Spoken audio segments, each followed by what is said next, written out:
Welcome folks to round number 6 of the F3A Racecraft Euro Series tonight, live from Knockhill Racing Circuit. Knockhill Racing Circuit. And we are here for our 659th broadcast live on Racestars TV.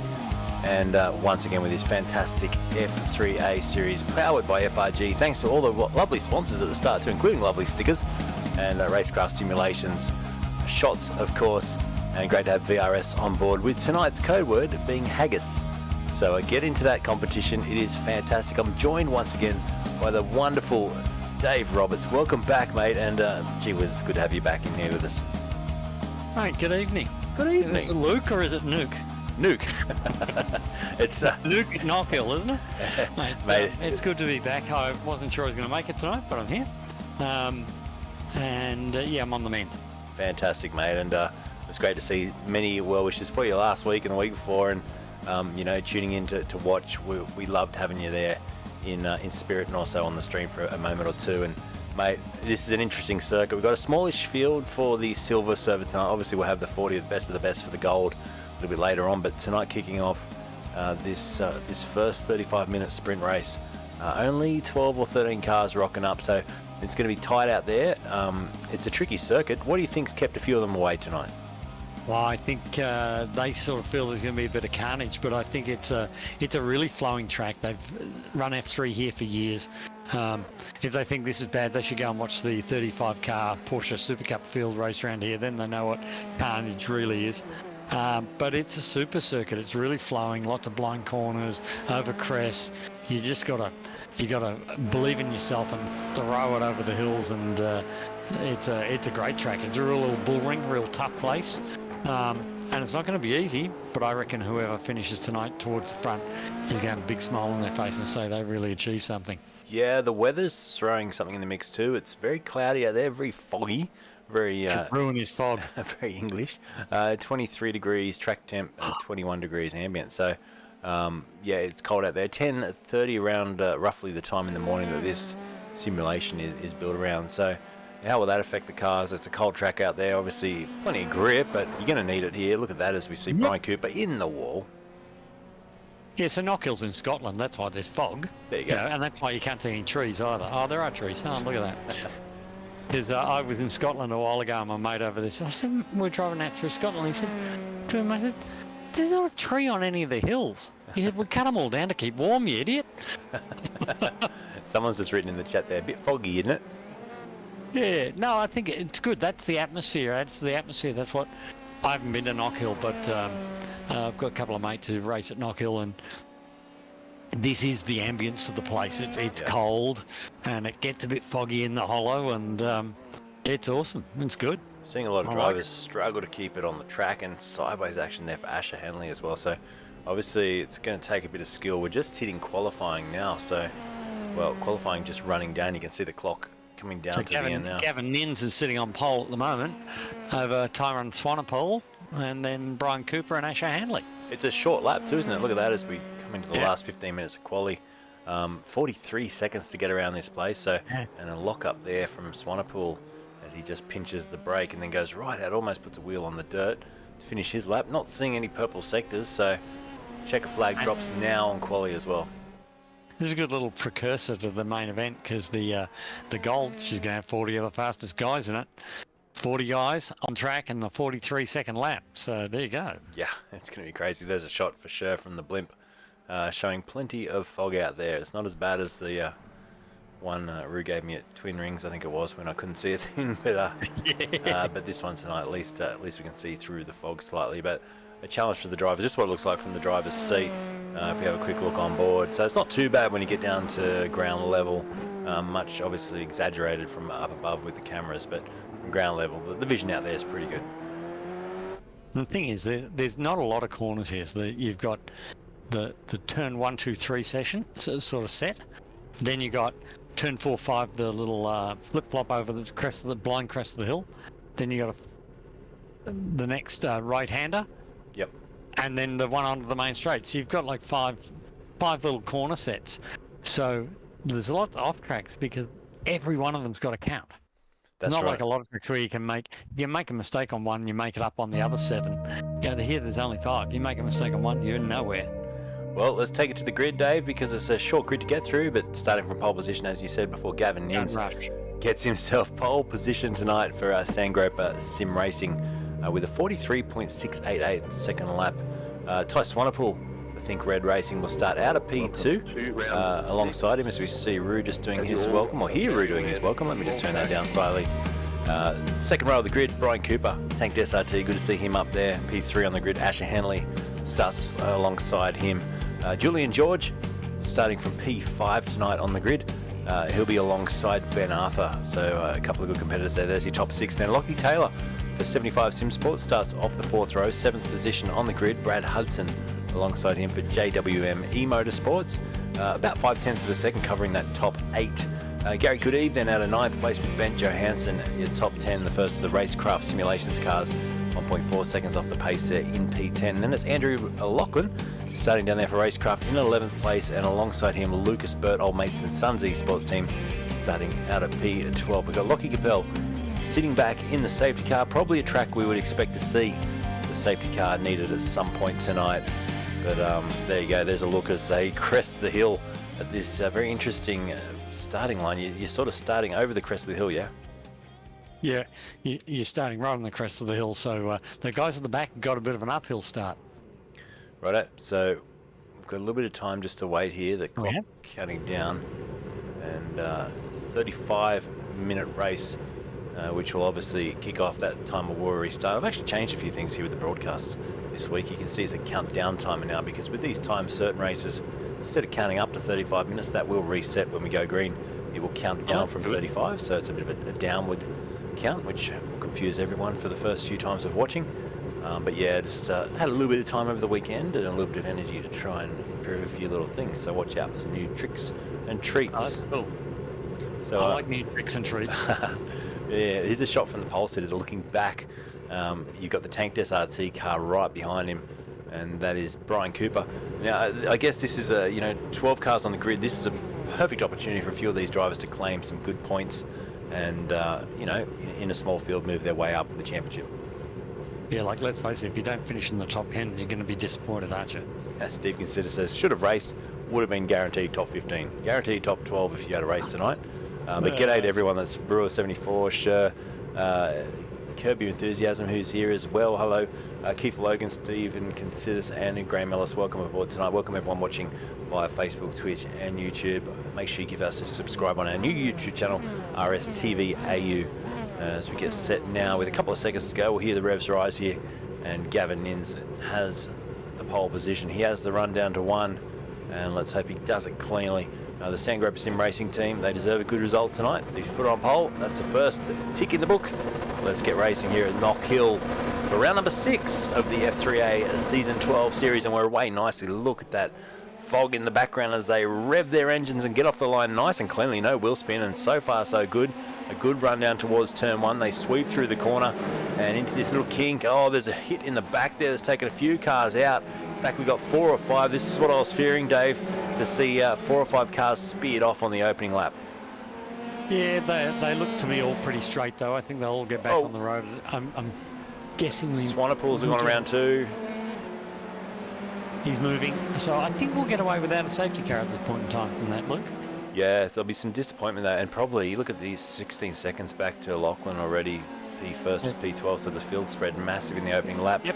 Lockie Taylor made a good gain out of that start. He made up 5 positions in that opening little phase, as we see Arthur and Cooper jostling in the background. Brian Cooper's in to get some damage fixed on that car from an earlier incident, I think at turn 1, so it's gapped out at the front and leading this one by 2.3 seconds, or a country mile in other terms, Gavin Nins. Gavin's got a nice little break there. That's the benefits of being on pole. It is. A hello to Eddie Metz, who just tuned in, said hi Luke, and g'day mate.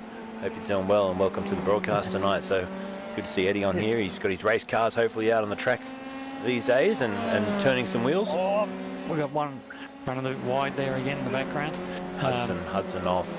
Yeah. Back on. It's so easy to do on this track because the corners are... Oh, got another incident there. I think it's Brian Cooper again. Yeah, that's gone from bad to worse for him. So he's come into the pits to get some damage fixed. He's come straight out on cold tyres again and spat it off the track. Yeah, there were a couple of other cars involved in that as well. So Further back, Lucas Burt up into 4th place, made 8 positions up in the opening lap of this race. So he can put his head down now. It's a 7.1 second gap from the leader back to P4, the man we're looking at right now. So head down. You've got 33 or so minutes left to go in the race. Try and get as many positions as you can from there. They just need to temper their enthusiasm and sort of keep their nose clean, keep the car on the road. You know, if you're half a second a lap slower, but you don't have an accident, you're going to be a mile in front. That's right, and it looks treacherous out there. You can just see the way Lucas. So we've got jump back on board here. Watch the steering wheel as he comes out of the corner. He's feeding the throttle so gingerly. You can hear the short shift as well. So he's up over the start finish line here. Stay on board with him, Luke. Up over the start finish line. He'll go left, right here over a blind crest into a left-hander and then into a right-hander. This is quite a slow corner, so he'll come back to like second gear, punch it out of here. This is the blind run through the hollow, up over the crest, and you go left and right. You can't see the right till you've hit the left. Fast run down here, and again over the crest onto the main straight. Wow. So you've got to get really quick, and there's plenty of sand there to catch you out on the left. So that's what I was talking about, that blind commitment over the crest, and you've just got to temper it. So I'm going to take the edge off that. Really hard brake here, down into a climbing hairpin, and you've got to get the good run out because it climbs all the way up to the start finish line again. So pretty quick little lap, but pretty full little lap. You're right, mate. Well called too, because you pointed out all the little tricks and idiosyncrasies of this lap, and look at that blind corner. That's very back to front of Road Atlanta over the crest of the hill there. That's a scary turn to try and get right.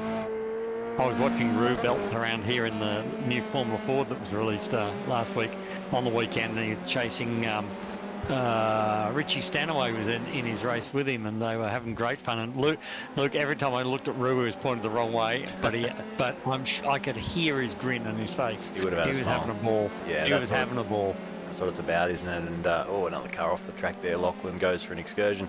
44.5, new fastest lap of the race for Gavin Nins, who's out in front, dominating 3.7 seconds now clear of the field on lap 6. So we should turn around 40 or so, 42, 43 laps in this race. And in the gold server with a 50-minute race, we should be up over that 50 laps, 60 possibly laps in the race. Yeah, they might get a bit dizzy at the end, A bit dizzy, yeah, yep. And as we just see Nins, I mean, he's just stretched the gap out further again. Look at that, it's increasing to almost 5 seconds now. You're looking, he's leaving plenty at the moment. He's leaving plenty of margin. He's not driving it too hard. He's keeping it straight, minimising the mistakes, which is the key to this place. Yeah, Lockie Taylor just battling here with Ben Arthur. This is for P2, so we'll watch this one, how it unfolds. Surely Ben's just going to hang back a little bit there. He does. He's gone a bit wide on the first one, which compromises the second, and then the run out of the third one's the key. So the run out of here, up through, and trying to get a nice clean run through that flip-flop. He's still having a great little scrap for second. It's hard enough when you're trying to do that on your own. When you've got your nose stuck up the tail end of the guy in front and you're still trying to do it, it's really hard. I love these club circuits. I mean, they've got to drive the car. It's not like the big, Formula One mass-manufactured big circuits. These are the little club circuits. You see them working 90% of the time around this lap. They're having to work the steering wheel like none other. I reckon as a driver you learn a lot more on a circuit like this than you do on some of these big plastic freeways. Because there isn't the nuances and the idiosyncrasy of the circuit and the blind crests and the some of the curves are a bit stiffer than others, and you'll see up here as he goes over the flip-flop. Don't try it side by side, Gus. There's a big sausage curve on the inside. Oh, do you see the third K? He's just gone off. If you go back and have a look at that, he's actually clobbered that sausage. Oh, that was a bit of a bad move. He's moved and clipped somebody coming over the blind hill, but he's clipped that sausage curve. Car's got up on two wheels and just thrown him straight off the road. So yeah, those things you learn to deal with sausage curves. You learn under the blind crest. You learn how to pick a point on the skyline and aim the car for that rather than the apex, because you can't see the apex. Those things you don't learn on the big plastic freeways. Yeah, this is Asher Henley there clipping the curve and going around. And then when it comes to a stop, he goes, "Oh, just move." Oh, wow, that was close. Well, it was more than close. Front corner damage for him too, so that'll be needing to go back to the pits, unfortunately. So lap Right there. 9, 28 minutes to go. I'm going to keep saying that, and I'll be saying 28 minutes in, but with 28 minutes to go, that clock's ticking down. 29 seconds already, the gap, first to ninth. Crazy. You're infatuated with the countdown clock, aren't you? Infatuated with I just keep reminding myself because I will get it wrong. I like it. I think it's awesome because it makes sense. It makes sense. To me, that's logic. That's good logic. I like it. And it's good for people that don't understand. These are time certain races, so when the clock gets to 0, we finish the lap we're on. And at the end of that lap we're on, do we get a white or a checker? I never know that. We get, yeah, it calculates backwards. So if there's 43 seconds to go, we'll get a white flag as we cross the line. Okay. Basically, it works that way. So if there's 20 seconds to go, the white flag will drop as we cross the line. We'll find out for sure in 27 minutes and 27 seconds. That's it. So g'day Daniel Yeaman. He says, fingers crossed we do all right and pull a decent result. We'd have Daniel tuning in and getting ready. We've got a drive-through penalty for Asher Henley. Penalty. Unsafe re-entry. That's that rejoin that we were just looking at, Luke. Yeah, let's have a look at it again. Somebody. Yeah, let's it look. wasn't his fault. He was trying to get out the road. Talk us through it, Dave. So this is the one we called earlier. So you just talk us through what he did wrong here and why he's copped a penalty. Well, yeah, he's clipped that. He's gone sideways, and instead of staying put, right. If he'd stayed put, he's fine, but he's moved forward and clipped the car coming past. Yep. So that, what they call that is once you've had an accident and you move again, they call it a rejoin. And it was Julian George. An unsafe rejoin. So if he hadn't have moved, see, the guy knew he was there, would have gone through on the inside, no accident. So he gets a penalty for, affecting somebody else's race. Yeah, and Julian George's race was absolutely ruined with there, and he's falls right back down the order. So unlucky, and it's I mean, it's tough in the heat of the moment. Sometimes you do just want to get on the gas and keep going. Julian George is in 7th. He's still there. He's only 20 seconds off the lead. Oh, I guess 7th out of 12 is not too bad. Yeah. He's there. Who's that? Asher Hanley strolling down the pits. That will be for the drive-through. Ah, yes. Very good. Short memory. We've got a couple of drivers warming up, which is good. There they are. A couple of the Area 51 boys getting out and doing their gold qualifying right now, so we'll be seeing them shortly in the gold split. Once again, big thanks to them for some access to their webcams. Good to see. I just hope tonight they take the track for what it is. Don't push too hard. Let the race come to them. Drive with respect for the circuit, and you'll have a great race. Yep, that's it. Just tick the laps off, and there will be some safety cars, no doubt, tonight in the gold servers. I mean, you put 40 cars around a tight little track like this, you're guaranteed a couple of yellows. Yeah, and mate, any track. You know, you've got 40 guys who are super competitive and all want to win. Who we are missing tonight, unfortunately, is Benny Roberts. Right. And I'm not quite sure why he didn't explain, but obviously there's something serious because Benny wouldn't miss a race if he had his leg cut off. But, he's something's happened, and we've got a late note to say I can't make it tonight, which is so unlike Benny. But so that'll be sad not to see Benny around here because he would certainly show you how to drive this track properly. Will have an impact in the championship too. Just while we're speaking about that, let's just quickly look at this gap to the leader. It's come down remarkably. It was 5.5 seconds. 2 seconds. Back on lap 8, now on lap 13. It's only 2.1, so he's eaten massive chunks out of the lead. Gavin Nins is being caught very quickly by Ben Arthur. There he is in the background, closing in. And there's still 24 minutes and 24 seconds to go, Luke. On that wonderful countdown. So yeah, it's can the number 10 of Ben Arthur, who up 4 positions, can he come through with the goods at the end of this race? Because we're going to see some overtaking late in this race. If he keeps his form up, he's got it now under that. It's now down to 1.5 seconds. He's pulling big chunks of time out of him.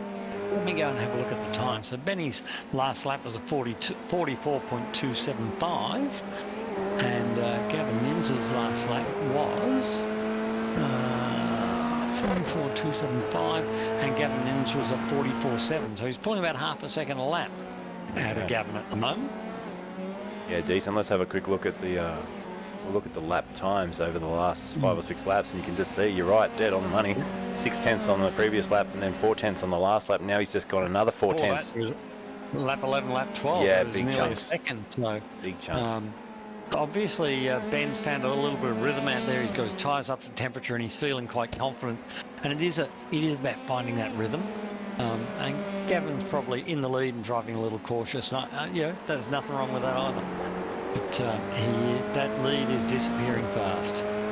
Yeah, so none of them, none of the drivers in the top 9 have stopped yet. We look down to Brad Hudson in 10th. He's the only driver in the top 10 that's made a pit stop. And you can tell the tyres are up to temp now just by the way they're throwing it into the corner and picking up the throttle much earlier. And Ben there locking inside front on the way into the hairpin a little bit. So this is the fight's on here. This is good. Yeah, hold on. This is going to be pretty good. Daniel says so. You've got Lockie Taylor only 3 seconds back. Yeah, that's not very far either. Yeah, Daniel Yeaman says the chopper cam will be plenty viable for Luke during that race. Yeah, we can still see a bit. There it is, up in the air. Looking down the circuit there, it's the gap between first and second now, down to under a second. It's 0.8 of a second. And the fight is on. Will Ben Arthur try and overtake, or will he be happy just to sit and slipstream for another 10 or so minutes till that, that window opens for his pit stop strategy? Yeah. That all depends whether the opportunity arises, doesn't it? He's going to sit there and put some pressure on for a while, I think. Yeah, I love the onboard shots here. It just shows the undulation and the commitment required through turn 1 and 2. The S's, they push it, and then once again the car. Oh, he saved it. Gee whiz, what a save! Nice save. That was a nice save. Great save, worthy of a replay. I think let's have a look at that one, and we might even slow it down. So he got right out of shape here. Did he just touch the curb? Is that what unsettled the car? There it is. Ooh, the correction.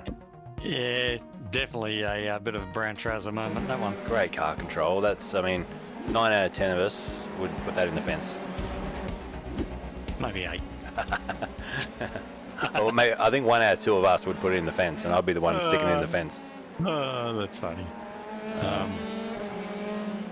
So that shows he is pushing. He's trying to put some pressure on, but now he's dropped back again to it. He's a second away, but if you look, Lockie Taylor, that 3 seconds, they're all sitting about the same. Yeah, and then Swanepoel sitting behind Taylor. That gap's huge. It's over 10 seconds. Yeah. So that's like, he's 10 seconds back. Then it's another 6 back to George, and then a couple of seconds between them. And the other guys are just going to hang on and try and get a result tonight, I think. I don't think, unless we get a safety car, which could pile them all back together, I don't think they're going to have a chance to even top 5 it.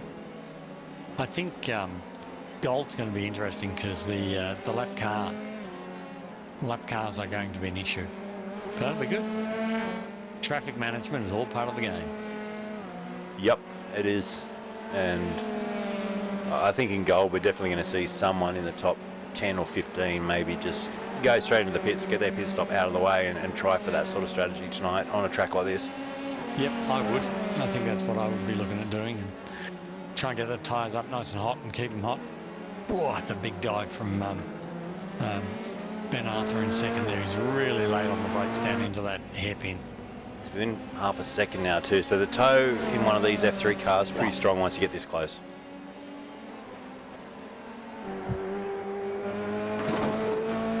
Funny, I just pulled up the cockpit on my other monitor so I could watch him in the cockpit.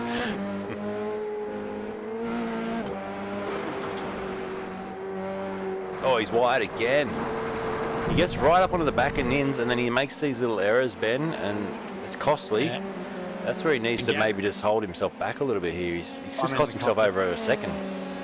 I'm in the cockpit with Gavin, and he's actually just sitting, taking it easy, driving well within himself. And there, again, there's 1.2 seconds again. Yep.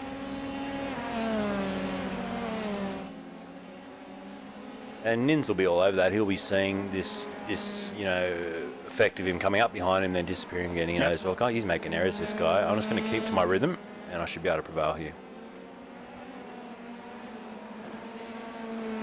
Gavin's very, very nice through that flip-flop, blind flip-flop over the top. He's very nice through there, very smooth through there.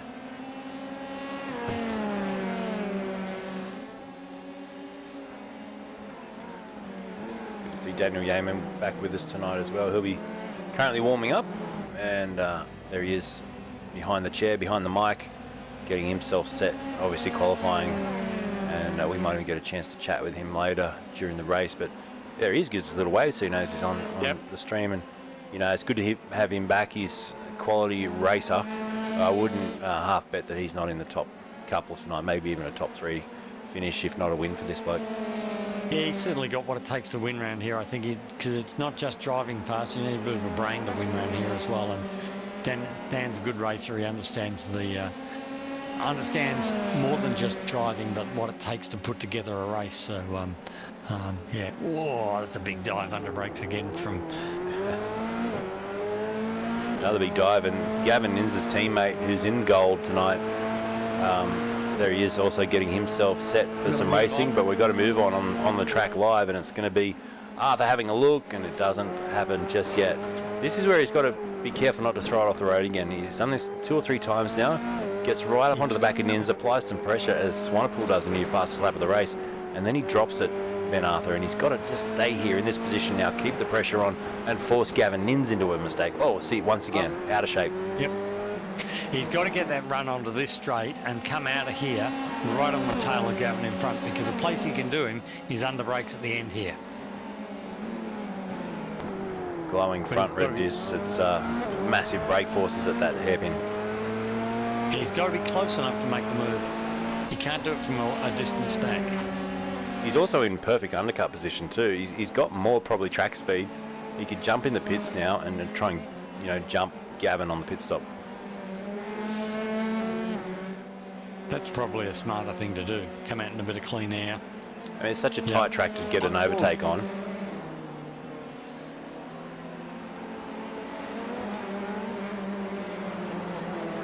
Some Vegemite Tim Tams in P3 at the moment for Lockie Taylor, 75 Sim Sports. He has got Swanepoel back about 7 seconds, and not really worrying him at the moment. Just looking at the last lap time for Swanepoel, it was a 44.2. Which was a little bit slower. And look at that, Ben Arthur in the pits. Maybe he's listening on the stream there. I'm doing Lockie Taylor 2. He was 3 seconds back. He's only 2 now. So, interesting. All right, we'll try and get a shot in the pits there. Not a lot to see from those angles. Lockie Taylor in the pits as well there. The pair of them both come in. So will Gavin Ninz react here as Ben Arthur comes out of the pits? Limping back to the pits was Lachlan, so he's in a bit of trouble. So he got some broken suspension and parts off this car, looks like it. Looks like it. And no safety car, but Ninz, this will be interesting. Will he react as he goes past that limping car now? We'll watch him and see if he jumps straight into the pits to try and cover off Ben Arthur. He stays out. So the gap at the moment is 15.9 seconds. Let's keep an eye on that, because if that reduces from there, sorry, it was 15.6, isn't it? If that reduces from there, he'll be in trouble, Ninz.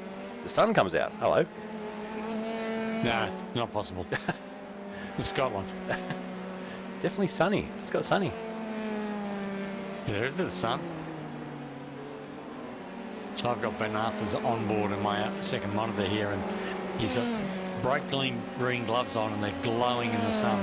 I don't think I could drive with them. They'd be so distracting. Oh, and he's off the road. Oh, through the sandpit again. Yeah, he's got to get it together. That gap, 15.7. It was down to 15.2. It had come down since the pit stop, and it's back up again. So whilst he makes those errors, Ninz will stay in the lead of this race when it comes to the pit stop phase. Arthur and Taylor, obviously, 3rd and 4th, have stopped. Swanepoel and Ninz, who's leading the race, yet to stop. They've got to be careful with the number of incidents they have, because I think their limit is 17 before you get a drive-through, and 25 you get a disqualification. And I'm looking at Asher Hanley's got 12 already. Okay, and this is probably... He's only 5 away from a drive-through. Wow, and that's the iRacing penalty system. Right, yeah, and this is a track where you will pick up penalties. So Ben Arthur's sitting on 5 incidents at the moment. Looks like we've bricked our pit stop strategy board, so we'll be using that again tonight. That thing has left the building. But our countdown's still working, Luke. Countdown's still working. 13 and a half to go, and a little bit of change. So Ninz still an 8-second lead here. The 15.6 second gap back to Arthur is the one we're watching for effectively the lead of this race. He needs to get that, I reckon, down around the 14.9, and he'll come out in front, Ben Arthur. So keep an eye on that little timing gap left of your screen. Good little battle. Yeah, I like the weather's changing a little bit of sun breaking through. It looks really good. Dynamic sky is a big thing iRacing brought in years ago now, but it was a game changer. You know, that static display, that static looking weather is now gone, and you do get this sun poking through the clouds. And I mean, I'm not sure if they're locking the temperature here, as we just see Swanepoel. I think he lost it at the final corner, and he's just looked on the exit of the hairpin, I think. Yeah, so Arthur's actually got through on him, and look at that time now for Arthur, 14.9. So well in the undercut now, and I think he's probably got the job done. 14.7 seconds. Nins would need a very, very short pit stop to come back out in front at the end of all this. The thing is that the further Nins goes, the shorter his pit stop will be, because he won't have to take a lot of fuel. That is true as well. Here he comes into the pit, so we'll get our answer very shortly. And we'll keep an eye on Ben Arthur here, who's just coming down, I think, towards the hairpin. I mean, it's such a short pit stop here as well, isn't it? It's a short pit lane. And here we go, on board with him. And Arthur heading down. Will Nins be overtaken? He's at the pit exit now. It'll be close. Got it done. So Arthur into the lead by 3 seconds. It's blown out too. So that was well executed. Good undercut. Yeah, I've just jumped in with Gavin. You can certainly see Ben up the road. Oh, Hanley's off again. Ash is in the wall. We kept it going as he got broken front suspension. There's definitely some that left front's pointing towards the nose cone, so that'll be a bit of an absolute yeah. Get the sledgehammer out and fix that one, boys. Yeah, you'd probably pop it straight into the pits here and see if we can get it fixed. There he goes. So 11 and a half to go. Your race leader leads by 3.8 seconds at this round number 6 of season 12 F3A, powered by FRG. Quick chance to talk about some sponsors, and we showed that fantastic rig from Racecraft. Let's have a quick look now, and Dave will just let this play out for a moment. Okay.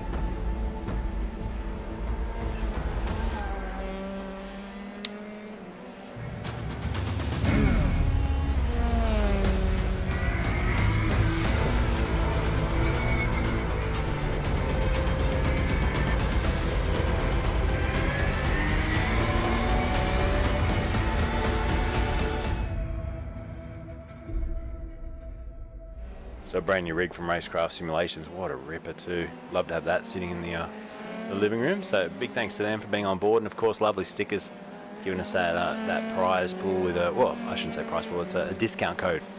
F3A Lovely, the code word for a 10% off code. If you want to sticker up your rig, sticker up your steering wheel, and make your simulator look fantastic, they're the people to go to. A big thanks too to VRS, and tonight's code word, I haven't really spoken about it just yet, but it's HAGGIS tonight. So HAGGIS, being that we're in Scotland. Give us your best Sean Connery. I thought we would have gone for a whiskey for sure. So yeah, HAGGIS tonight is the code word, so make sure you get those entries in. You can win yourself a $99 package from VRS. And if you're into iRacing and you want to get better, it's a no-brainer. Enter that competition, give yourself a chance to win, and if you win that thing, you will get faster, I can guarantee you.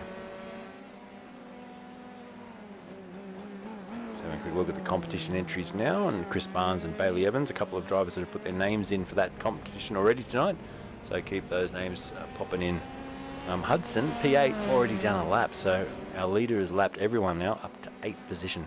In fact, up to 7th. I'm just having a look, so he's pulled out nearly 5-second gap there. He's certainly been hammering away at the laps and really putting in some good fast times to try and get a secure bit of a lead, but probably he could afford to back it off a bit now, I reckon. Yeah, no, it's just under 9 to go. I don't want to do anything too silly. You can see just Nins in the background there. He's got a lap car between himself and the leader as well. And then Taylor further back. Love that shot over the S's there as they jump and dive. And this is good for Lockie Taylor. If he can secure a P3 tonight, he'll be pretty happy with that, I think. He should be. P3 anywhere on the podium in this competition is a very, very good piece of driving. Yeah, very good. So holding on. He's up 4 spots too. Lockie, P3, up 4 positions. Ben Johansson, someone we haven't really spoken about too much tonight, but he's just chipping away back there in 6th place, up 4 positions for Racecraft. And 37 seconds off the lead, which is, you know, getting close to a lap down now, but just chipped away tonight, good points. And Lucas Bird as well, who's behind him in P7, up 5 positions as well. And also another driver that's, you know, not giving up, just chipping away, and will get themselves a good result tonight. Yeah, I think the guys who finish here and have a good run without any major incidents or whatever should be very proud of themselves. They're a really good piece of, a really good test of mental strength and consistency and ability this little place is. Yeah, it's a great track. I mean, I would love to see, well, we're going to see a longer race tonight. I would love to see more action with overtakes, and that's what the goal will deliver, no doubt. But looking at the track as a whole, and I'll put up the track map while we talk about this, it's, correct me if I'm right, probably into the hairpin is maybe the only real genuine overtaking position. Is that right? Yeah. Or a run up. If you get a good run out of the hairpin, you might get somebody up before turn 1, but that's really it. Yeah, so, I mean, going side by side too, down through those S's, and it's just probably suicide, really. Okay. He sure is. And there is your track map as we look at, we'll go back to your race leader, Ben Arthur, and we might just stay on board for a lap again here and enjoy this one. In fact, we'll see if we can't hook in some visor cam for a lap. And do you want to talk us through a lap, visor cam, Dave? Yeah, let's do a visor cam lap. I'll hook it up. Here we go.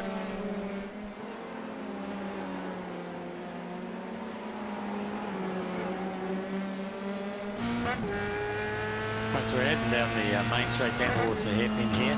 He'll have something picked out on the side here somewhere. Probably it looks like maybe the start of that curb or something is his braking point. And it's about getting a good break in, but you've got to get a good run out because this is all uphill. He's hanging over on the left-hand side of the road, coming over the top in the bridge of the marker. Well, he'll know from that bridge that he's approaching turn-in time, and he'll have again something marked out somewhere as turn-in. Don't go through the first bit too fast because it'll get you too far over on the left of the next bit.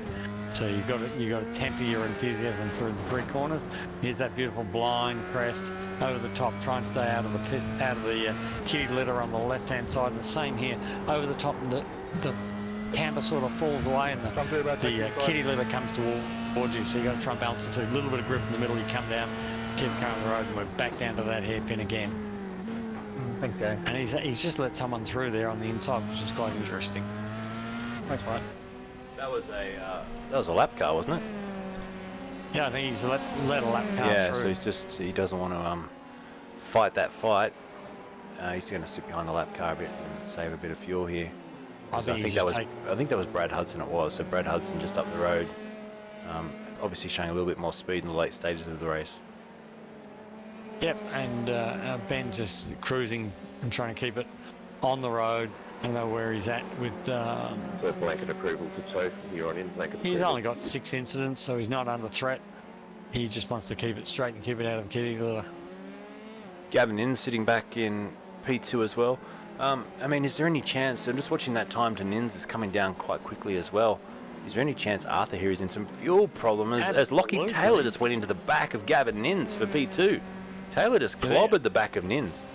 Did he hit him? I missed it. Yeah, no, he definitely hit him. I'll see if I can just go back. Gavin's been sort of early on the brakes into that hairpin all night because I know he nearly caught out Ben a couple of times earlier. So I just have to roll back slightly from there so we can have a look at this. But there was definitely definitely some contact coming out of the turn here. Let's have a look on board. Oh, maybe there wasn't contact. Missed him. I got excited there. Maybe there wasn't contact. Very close. Gavin's a bit slow right at the apex point there. I know on the way in, Ben was very, very late under brakes, and he nearly got caught out a couple of times there with Gavin. Gavin seems to take a slow in, fast out, and it's different driving styles. So you got to be prepared for the fact that not everybody drives the same as you do. That's it. The Fox Gamer says, nice race so far, lads. It has been a good race. And like I said, it's a small field for the silver, but stay tuned. We are kicking off that 50-minute premium race shortly with our gold drivers, 40 of them.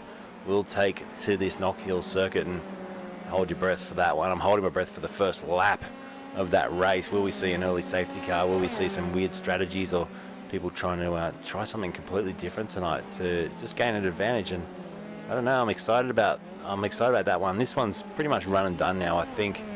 With no, it's not over between second and third. There's less than half a second. There's about a car length between them, and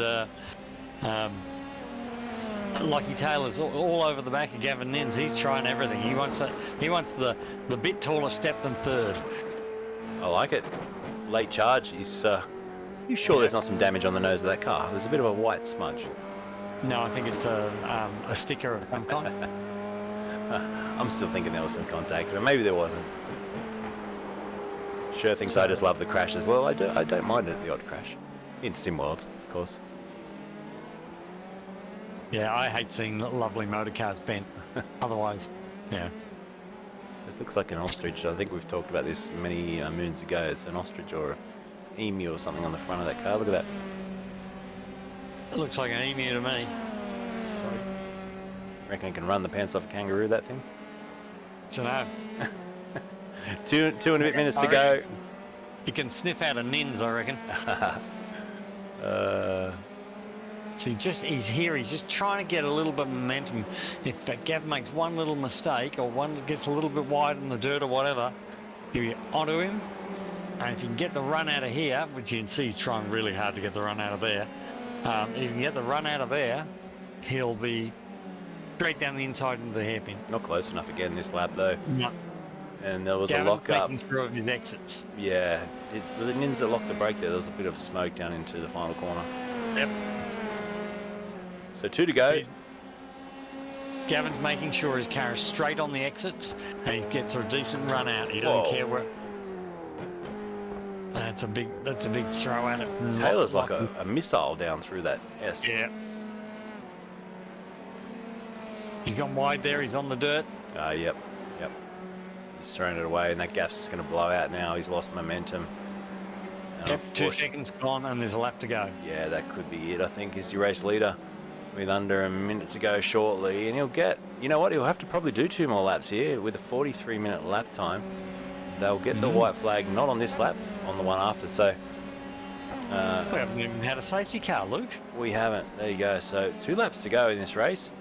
Will that catch anyone out on fuel? I always like to ponder that thought and see if anyone's short fueled and the computer system hasn't picked up that there will be that extra lap due to timing. So 40 seconds to go before we throw out that white flag. All right. So unfortunately, Taylor's dropped right back. So the countdown saying, sorry, how does the countdown work? It's saying 30 seconds, 27, 26, and when it runs out and they cross the line, they get the white flag. No, when it runs out, that means. I mean, it's gonna run out after this lap. We'll get the white flag now because it calculates there's only 14 seconds to go. So it calculates, says the white flag, you can just see waiting. All right. Yep. It says obviously with 8 seconds to go, there's not time for 2 more laps. Another whole lap. Yeah, so it calculates and gives us a white flag. So we're on the final lap now as it hits 0. Our time is run and done. 47 laps in this race tonight for a 35-minute race. So rack them up with no safety car, and Ben Arthur has driven absolutely supremely. He's got a 2.4 second lead here over Gavin Nins on the final lap. Watching that lap time to see if it, sometimes on these last laps you can see that come down very quickly if the driver in the lead is in fuel trouble. But mate, he's almost home and hosed as we see him go through that final corner, and he'll get a run to the line now to take the checker flag and win the silver race tonight. And he does it in ease. Look at that, the old swerve up the main straight. He's pretty happy with that. Yeah, I think Gavin should be very, very happy with the second place there. He's driven beautifully tonight. We haven't really seen him put a foot wrong. I haven't seen him in a wheel on the dirt or anything. He's just driven beautifully and smoothly and had a lovely race. Great race, and I tell you what, Rue will be happy with that one too. No safety car to come to a circuit like this. Yeah, we had a few crashes at the start, but everyone got through there very, very maturely and cleanly. So good job. We'll have some interviews shortly with the top 3. We'll bring some results up as well. And then we load into that gold server for the big one tonight. So pretty excited for that. Awesome. I'm going to save the replay, and I'm going to go and potter my way over to gold. Fantastic. All right, we'll just wait for Iris to send through the results, and then we'll get in some drivers for a quick chat. And we'll just wait for. We've got Gavin in standing by already, which is fantastic. And we'll get him in shortly as soon as our race winner Ben Arthur brings it round to the line. I think we're probably going to see him celebrate with some donuts, which would be fantastic. Nice livery on that car too. He puts it under the bridge and he starts to get ready to smoke it. The old Ford Escort trick where you put a couple of wheels on the grass and get it spinning first. There we go. Kicks it up and does a nice little spin for us. So good race by him tonight, and looking forward to having a chat shortly as our results do come now through from iRacing, I should say. And here it is. So race results: Ben Arthur the winner there by 2.2 seconds in the end over Gavin Nins. Lockie Taylor P3 with Ty Swanepoel taking out 4th tonight. Julian George 5th place tonight ahead of Brad Hudson in 6th place. Ben Johansson, Lucas Burt, Gary Goodeve and Andrew Lachlan rounding out your top 10. So all in all, fantastic driving. Let's have a chat with him now. And Ben, welcome to the broadcast booth. Congratulations on a good win tonight, mate. Thank you. Yeah, that was wild. Crazy race. Killer curbs and lots of mistakes, but got there in the end. Yeah, talk us through, obviously, you're P2 for the first portion of the race, and then it all changed around with that undercut and that pit stop. Talk us through that. Yeah, I was yakking away with my spotters, Pete and Tyler, about whether to do that or not. I wasn't sure it would work because I was running off a little bit, but I thought I've got not much to lose here, and I think it was Lockie. He just wasn't making any big enough mistakes for me to get a normal move done. So I went for hammer time. I ran off a couple of times during hammer time and thought I hadn't done it, but just scraped it. Well, great drive, mate. And Gavin, mate, you tried your hardest there. You drove really well. P2, you happy with that? Yeah, good fun. It's pretty surprising to get on pole. Race pace was about as good as I could have gotten it. I saw a couple guys behind me in the dirt, and I thought I could drive away near the end a bit. But yeah, well done to Ben on the undercut. I thought my laps during that were pretty good, so he must have done some mega laps. Yeah, it's a tricky track, and all of you did so well tonight under the conditions we had as well. But Lockie, up 4 spots. You got yourself P3 tonight. Great drive. Yeah, look, it was hard work. Can I ask firstly, does my voice sound like I'm jockey at the moment, or has it actually been fixed now? Sound like what, sorry? Jockey. Last time I was on it sounded like I was a jockey. Anyway. No, you sounded all right. Great, excellent. Yeah, look, it was a hard track. It was hard work, and you were just sliding all over the place all the time. I actually took the punt of putting some new tyres on in the pit stop as opposed to just going through with the tyres like normal. And I think that helped me near the end. I was catching Gavin, but he was too good. I just couldn't get past him, and had a few offs here and there. But yeah, look, it was fun. It was a good race. Yeah, great job. So our top 3 tonight for our silver race: Ben Arthur with the win, Gavin Inns P2, Lockie Taylor P3. Let's do some thank yous for any friends, family, sponsors, that sort of thing. Ben Arthur, starting with you. Yes, thank you. Thanks to Pete and Tyler for helping me out tonight. They were a great help, and Tyler's taken off in the gold split shortly with the teammate Luke. Thanks to all the Race and All sponsors. Yeah, that'll do me, I think. Great drive tonight. Thanks, mate. Gavin, P2, who would you like to thank? Thanks to the Sandgrapper guys. Good luck, Brian and Steve, in the next race. And admins for all your hard work. Good on you, Gav. And then finally, Lockie Taylor, who would you like to thank? Look, I'd like to just thank the admins first and foremost. What they do every week is just fantastic, and I absolutely thoroughly enjoy it. I'd also like to thank 75 Sin Sports for their support, and of course all the sponsors of this series. Without their help, we wouldn't have this, so I really appreciate everything they throw into it. Fantastic. Righto, guys, we've got to get over to gold, so big thanks to our top 3 for coming in for a quick chat. Ben Arthur, congratulations on the win. Gavin Inns, P2, Lockie Taylor, P3. Thanks, guys. Cheers, Luke. Cheers. Thanks, Luke. Righto, let's give me a moment now to quickly head over and set up the new service. I'll be back with you shortly. Don't go anywhere.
Welcome back to part 2 of the evening with all the drivers out there on the racetrack now. We are just heading through the final parts of qualifying, just on 5 minutes to go in qualifying now. And, well, on top, Phil Worley has been incredibly quick, and good to see him sitting up there again. Ahead of Josh Banks. There's a couple of Joshes up there tonight. Oh, big spin for, big slide. And how about the save as well as he goes the other way and doesn't get it back. Rob Bowden sitting in 4th as well. Good to see Rob up there as he finishes a lap for tanked SRT. Crosses the line P4. Does he improve? He's 1/10, a bit over a 10th off the pace there. Bailey Evans once again up in 5th. And plenty of drivers firing back in. One I'm excited to see is Mickey back out there on the circuit. So great to have them out there racing again with us tonight. And welcome back, Mickey. We've got a couple of different drivers, Daniel and Mickey, giving us access to their race cams again tonight. So we'll head across there shortly and pick up some shots. And Dave, welcome back. What was the talk like in race control after that first race? There's Mickey. Hello. Hello. I popped over to see them, and they all had their heads spinning on their shoulders. Yeah, so round and round we go. There's quite a lot of incidents happening within qualifying, so they're trying to get their head around it all at the moment. But the silver was quite light on, so yeah, I think they're just going to have their hands full for this main feature race. Yeah, they're going to have their work cut out for them, and obviously the safety car will be standing by. It's a big field of cars. What have we got out there? About 37 competitors, so that's going to be busy as we just pick up one of the drivers who's working his way up through the order. Damien Cairns, 22nd place at the moment. Hello, Damien. He's got the sun's out, guns out tonight, and must be a bit warm where he is. He'll be pushing hard in this 88 car. Try and get inside the top 20 will probably be his little aim at this late stage of qualifying. Getting a tow here too. Damien Cairns. Oh, into the pits, unfortunately. So Cairns peels out of that lap as we see Luke Fitt. Still one of my favourite liveries, this one. It's a very clean cut. Yes. Reminds me of an old Formula 1 car, this very nice livery there. Yeaman we spoke about too, inside the top 10. He just goes for a little dance and a spin just as I flick across to his camera shot. And good to see Corey McFarlane back as well. Another driver who, as he also makes a mistake out there. Gee whiz, they're struggling to pull these cars up down to the hairpin. It's lovely to watch. You know what I'm loving too? A bit of that fog's gone away. Obviously, we're a bit later in the morning here at Knockhill, so the time here is, well, in fact, it's evening, 16:42, so 4:42 in the evening. Same track temperature, same ambient temperature, but that fog has cleared away for the evening. Yeah, the boys in race control were complaining about the fog in the first one. They couldn't see what was going on. Oh, I tell you what, it looks good out there now. Loving the look of this now, and some pinch zooms there just to show the liveries on these cars. That Drop Air Motorsport car is an absolute cracker. They next level this series as far as how good their cars look. But Phil Worley for Simrigs on top, and look at the gap between himself and Magetz. 96 thousandths of a second is very, very, very tight out there.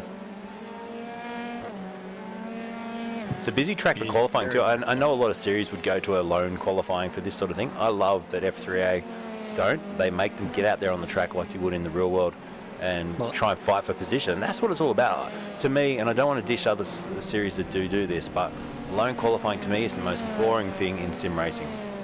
It's just rubbish to me. I don't like lone qualifying at all. You know, motorsport is about being able to qualify. And being able to qualify is to get out there, find a quick guy, lock yourself up a tow, get out of traffic, manage that whole portion of qualifying to get yourself up the front.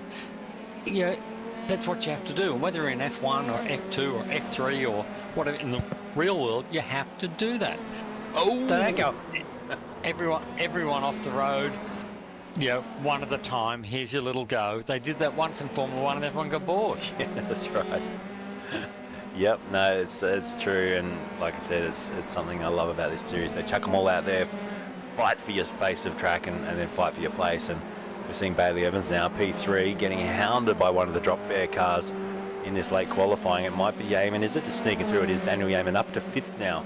So Daniel's just got himself up another position, and a late charge for him. He'll cross the line. He may get one more lap in here as he puts a wheel on the dirt and into the pits. Yeah, we see in Formula One too, on some of the big circuits, you see where the teams work together to tow each other to get a time. I mean, that's all part of the craft of qualifying. And, I think it's wrong to take that away and go, oh, we'll make it individual. This is supposed to simulate motor racing. For me, simulation is do it as they do it in the real world. Yeah, exactly. And anyone that's been involved in this series knows that, you get a handbook, you get all the rules and regulations set out as you would in a real world competition. And it's one of the best, and the feedback we get from competitors and people involved in this series is just mega. So big thanks to Roo, the crew, Dave, I know you're involved too. And yeah, it's just such a cool series, love it. There's a lot of stuff coming too, Luke. There's a lot of exciting stuff coming, so yeah, you know some of it. I don't know much, and I like big surprises, so can't wait to hear more about it. The next 6 months, 9 months for FRG could be an extremely exciting period of time. For sure. So Paul Rogers out there on the track, 9th place, 0.2 of a second off the lead at the moment. We've got Philip Worley sitting on the grass inside of the last hairpin. Okay. And not moving. So Pulsed. interesting. Now, obviously, if he escaped to the pits, he would be given a rear field. Is that right? Don't know. Not sure how it works. Anyway, we're not going to have to worry now. No, you go out again, but it doesn't really matter. Doesn't matter now because qualifying's been run and done. So time to head down and call out the grid for this one. So you got a bit more to do this time. I do have a bit more work this time, so let's try and run through them as quickly as I can possibly do. And it's going to be Philip Worley who starts tonight on pole position for this main game race. Alongside him, Reece McGatz starts out of P2. Then it's Bailey Evans and Josh Fitt off the second row. Daniel Yeaman will start tonight from P5. Rob Bowden next to him for Tanked SRT out of 6. Josh Banks on the fourth row tonight with Alex Stevbovic in 8th. I've stuffed that one again, haven't I? Paul Rogers out of 9th and Jack Mara, your top 10. Good job for the Snackachangi car to be inside the top 10 there. Blackburn, Tyler will sit himself in 11th tonight with Chris Island alongside of him in Scotland.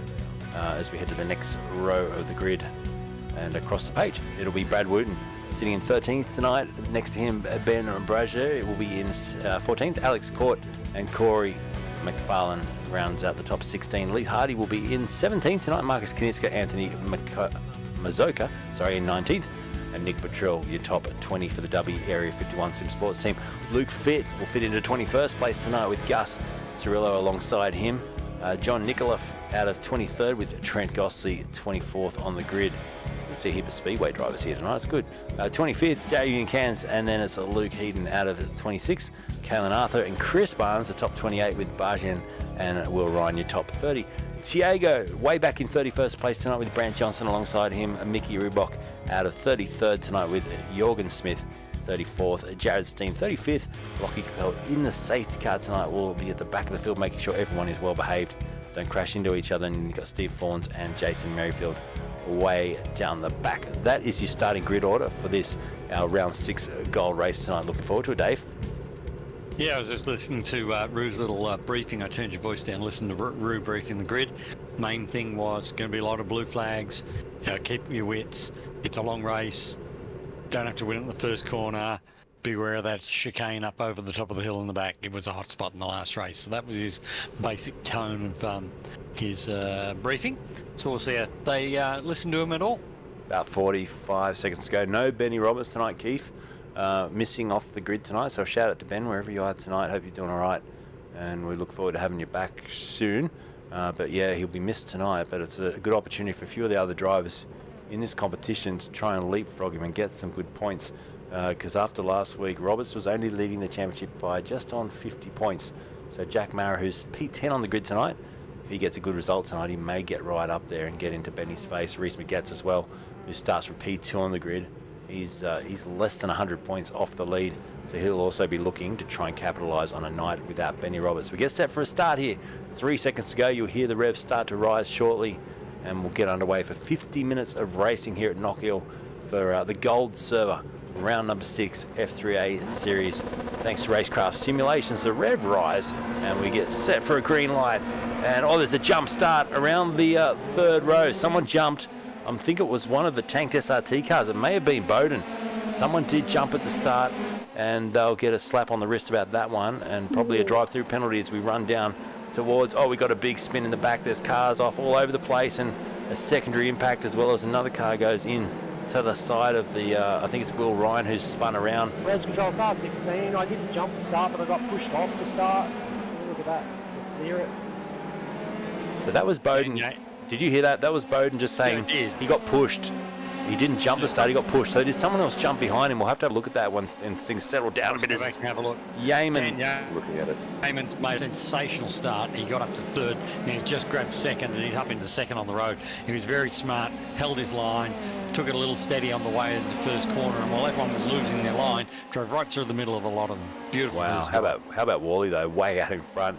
He's just, you know, what, 2.3 seconds in the first lap. Great start by him.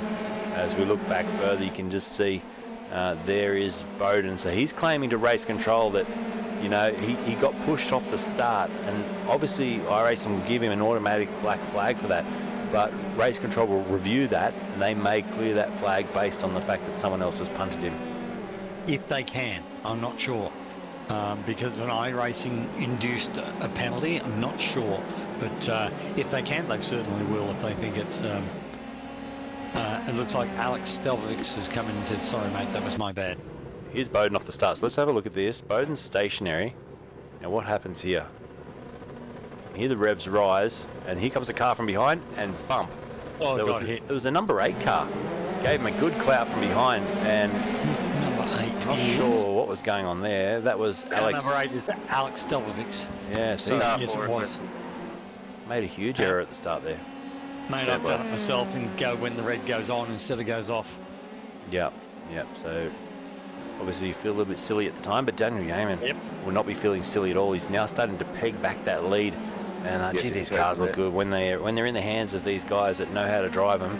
They rotate and accelerate out of that hairpin so quickly. Yeah, and they're all running the same setup, so it's not actually the setup they've got on the car or anything. They're all running a thick setup. That's what the series is. Contact. Bowden's involved in that. Bowden's off the track. And McFarlane, was it? No, it might have been Jack Mara who got clipped as well. There was another car or two involved in that one. Chris Ireland's way off the road there. Yeah, Res so control car 16 on safe re-entry. Bowden's just rejoining the track now. Drops back to, what is he now? Way back down to 18th He's in a place. shock. Poor bloke's had an absolute shocker start. So Ireland and Court may have got together here. Let's have a quick look at that on a replay. Lap there, 16. Oh, it's the Ireland has got the rear end of the car's got into the area, but I don't know why. What did he hit? This is a secondary one with Court. Just watch this. Does he get checked up here? No, all good. So he was calling out on the radio saying he also was involved in an incident. Maybe it's a little bit further on this one here. Oh, there it is there. So he got pushed off there slightly, but looked pretty fair. He was a long way up the inside. Yeah, back to live. So drive-through penalty for Alex Court. That's causing the incident. That was the one we saw. Kind of a 4-4, you have a drive-through penalty for causing the incident on lap 1. Keep race control nice and loud in the comms today so you can hear those call-outs. 43.2 seconds, 43.1, new fastest lap for Daniel Yeaman as he reels in the race leader. There's a car coming out of the pits just off the track there. I think it might be Trent Gosling out of position, but Yeaman looking strong. Can he peg this lead back and then try and move his way up into the lead, or at least sit behind Philip Worley and save some fuel for later in the race when he'll really capitalise on that? Bailey Evans is, what, 3.6 seconds back from them now. And he had a lot of pace in qualifying, so and in pre-qualifying. So who's that round in the last corner?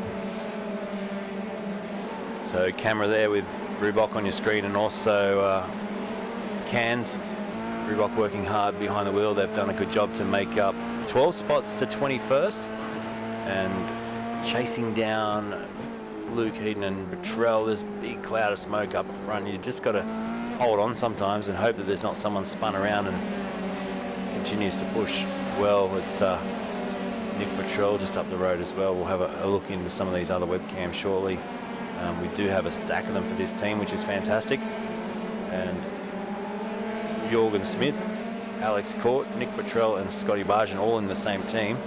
There they are, all racing in this race tonight. Fantastic. I think this is a team, Dave, that's really embraced the webcam idea. It's fantastic, all four of them. Yeah, I think I've really got a team for radio myself. Oh, there's Jorgen as well. You're going to get it right every time, I tell myself in my head. Yes. And I haven't got it wrong since I've said it that way, so That's funny. Jorgen's doing a great job once again. 9 spots up into the top 25 on the back of Chris Barnes here and Will Ryan, Pace Syndicate. So, and he's got his obviously wing mirrors full of that beautifully turned out Anthony Mazoka car that's just behind him and putting a lot of pressure on Mazoka now, trying to move his way into the top 25. You got to say, really, the top 6 cars are still well within reach of each other because they're under 6 seconds apart. Yep. That was a 10-second penalty for Alex, who caused that incident at the start. Now, obviously, they were able to clear Bowden's penalty because Bowden, he hasn't had to come into the pits, has he? So I'm pretty sure they got the ability in race control to do that, which is fantastic because Bowden was just an innocent party and all that. Yeah. I'm never sure those things, whether whether iRacing allows you to do it, whether you can, whether you can't. There are some idiosyncrasies with the software, but whatever you can do, Rue knows that, and the team know how to fix it. Yep. So this is quite good. They're just all pacing themselves on each other at the moment. So you got Philip Worley's got that sort of almost 2-second lead. That's only one little off track away from being overtaken. And then you've got sort of 2 seconds back to Bailey Evans, Reece Margetts and Josh Banks all running as a pack. Yeah. So, and can we pop back to the Bailey Evans there, Luke? Here's a pack of 3. They're running quite tight together. Evans, Margetts and Banks, as we see the big windmills in the background there. Very good. And Margetts making a little... And then Joshua Fitt's not far off the back of them as well. There he is, coming through the 4th car. And then Paul Rogers behind him. So that's quite a little battle pack there of 3-5 cars.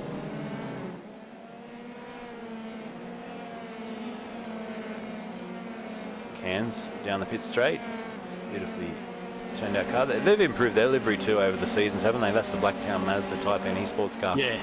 Looking better and better every time I see it. Yeah, it looks really good now. When it started, it was a bit... it looked good. A bit computer gamey. Really, yeah, now it looks really good. Yeah, now it's a real race car. It looks fantastic.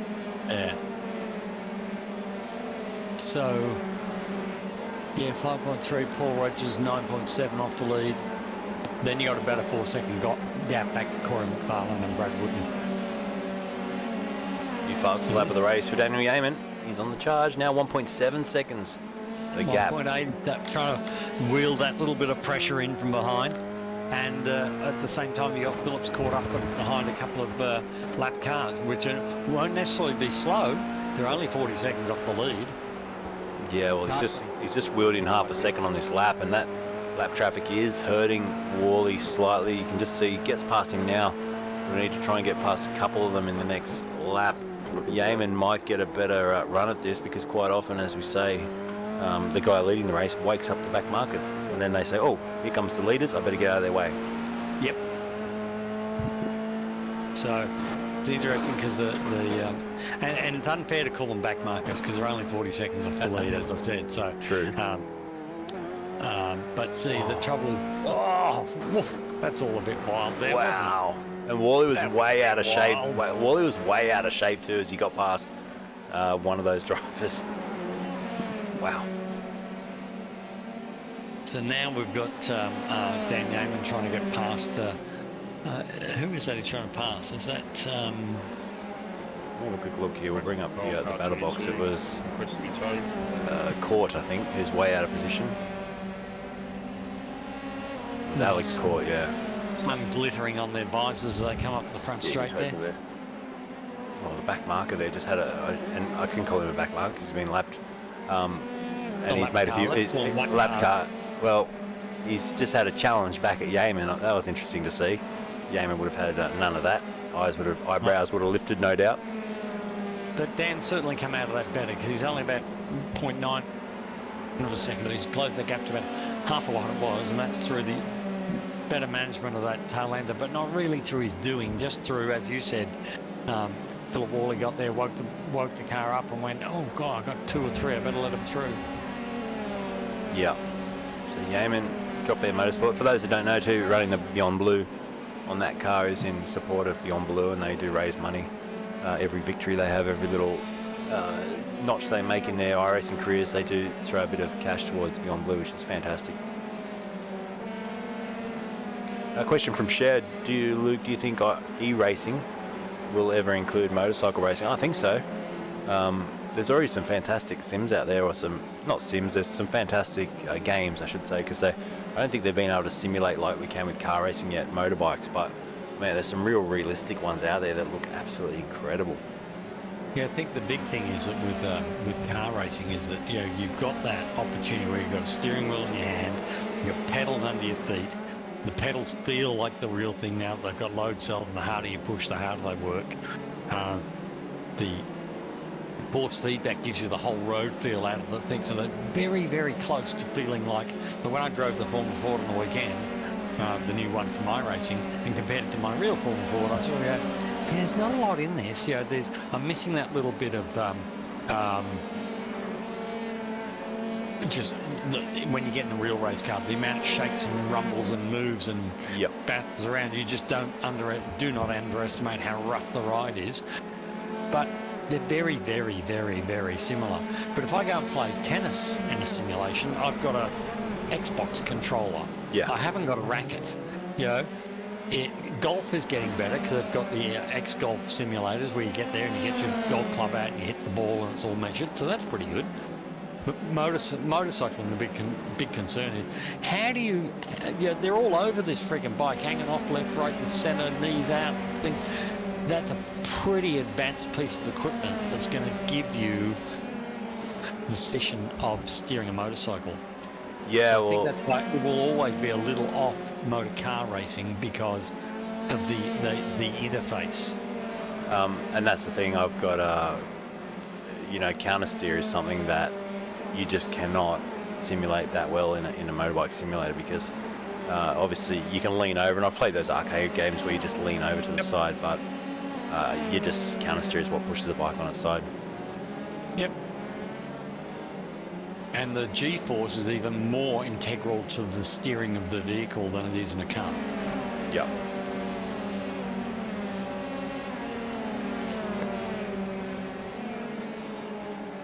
No, we're very lucky, I think, to have a sport we love, being motorsport. Yeah. We can do in our spare room. I got on the weekend and I was having a belt around this Formula Ford, and bloke just blew me away down the straight into the corner, gone. And I went, right, he's quick. It was Max Verstappen. There you go. In the Formula Ford, and you go, dual-pion, current world champion, driving a Formula Ford on iRacing and having fun and blowing the doors off me. Yep. What other sport can you do that in? Oh, that's it. And it's pretty crazy that you can just race against not necessarily your idols, but guys that are incredibly great at their sport and the world's best. And I've seen YouTube clips where people race against guys like Verstappen who are massive fans, and they just can't believe it. They scream. It's like, when do you get to walk down to the tennis court and play against Pete Sampras? You just don't. Yep. I can remember having an F3A open practice session on a weekend, and we were in there and going pretty good. In came this young guy and blew us all our doors off, and it was Oscar Piastri. And he hung around, had a good chat to everybody. We wished him a great season ahead. I think it was a Formula 3 he was running at the time or whatever. And money can't buy experiences, and you can get them in your own bedroom. Yeah, that's right. Amazing. So good battle on here between Wally and Yeaman. Now this is heating up. Yeah, they are all over each other. The pressure's on now, and it's going to be the pit stop. Who's going to pull the pit stop? Who's going to do it when? And can somebody under or overcut? Well, we saw the undercut work so well in the silver server. I wonder if Daniel is in tune with that. He'd be all over that, I reckon. He's got spotters. He's got people in his team that would have watched that race, and they might be just giving that information now. Is it too... Oh, boy, there was a lap car. Oh, I got one in front. Yep. Wow, off the racetrack, and the leaders go through. Luckily, but I was watching Dan there, and he ran the car a bit wide just to make sure he's going to give himself as much room as he could get for that. But just watching the two of them at the moment, I think Dan's just driving that little bit within himself, and the car looks a little bit more less on edge, but there's not much in it. Josh Banks slips down the inside of Paul Rogers there as well for position. That's P7. Good job. And 14 seconds off the lead. The field spread for the top 10 almost at 20 seconds now, so it is spreading out. A safety car would bunch this up. We're only 15 and a bit, 16 minutes into the race, so a long way to go. Still 34 minutes as we see that beautiful countdown. I had to bring it up. But yeah, look, Yeaman, keep a cool head now. He's got this one in a good position. It's incredible that he can just miss a round or two, come back and be super strong like this.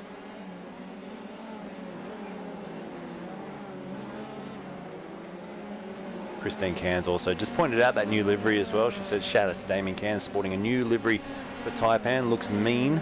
Looking forward to a huge race tonight on this track, Luke and Dave. And yeah, we both noticed that, we did. Yeah, I didn't even see that comment. We noticed it prior to seeing that comment. So this beautiful new Taipan livery on the 88 car. And he's got himself up into a 14th now, up 11 spots. So I think last time we spoke about Damien, we were saying he'd love to get into the top 20. That would be his next goal. Well, he's well and truly done that.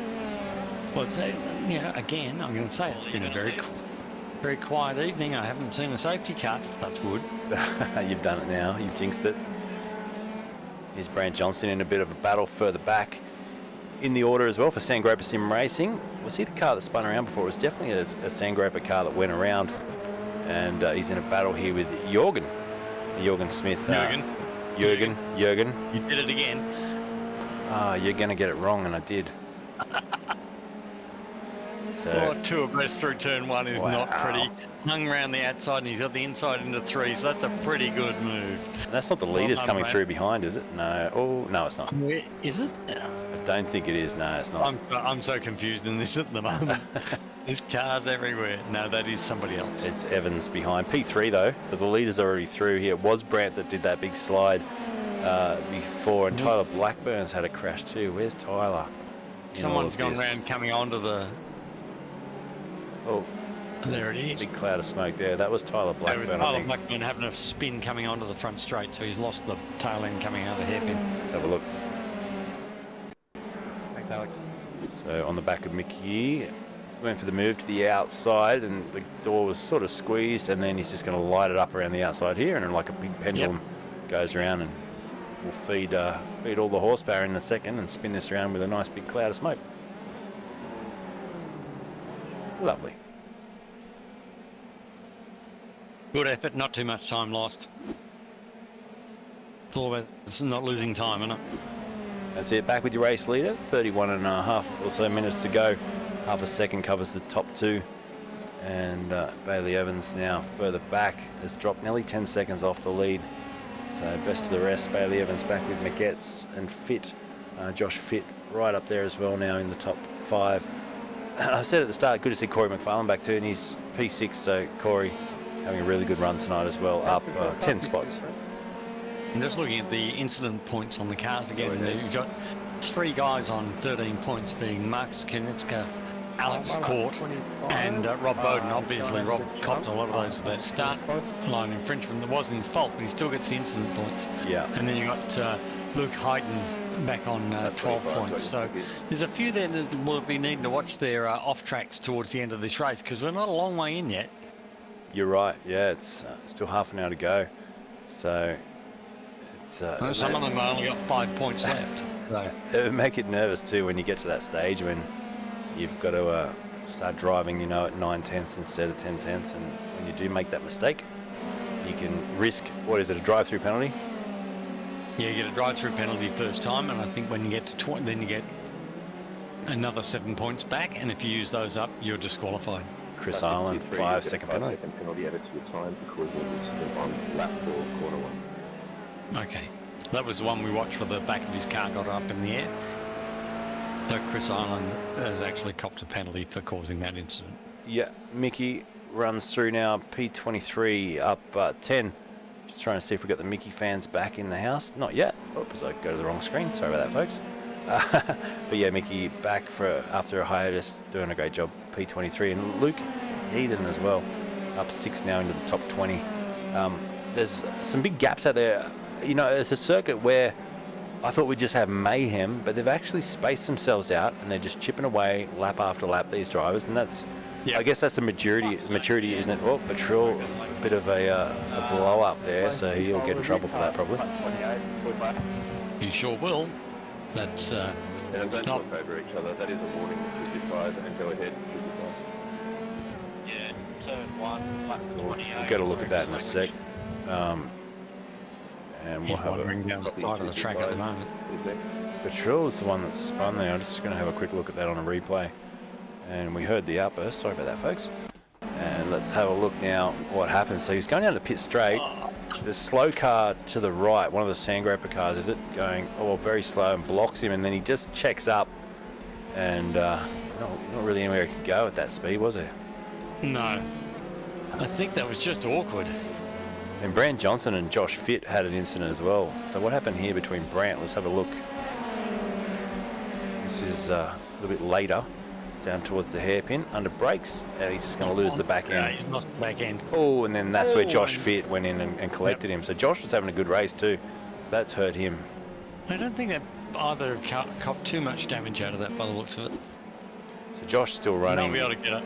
If they haven't used their repair, they'll be able to get full repair when they do their pit stop anyway. Josh is still in 8th place, so it hasn't cost him too much, but it will unsettle him if nothing else.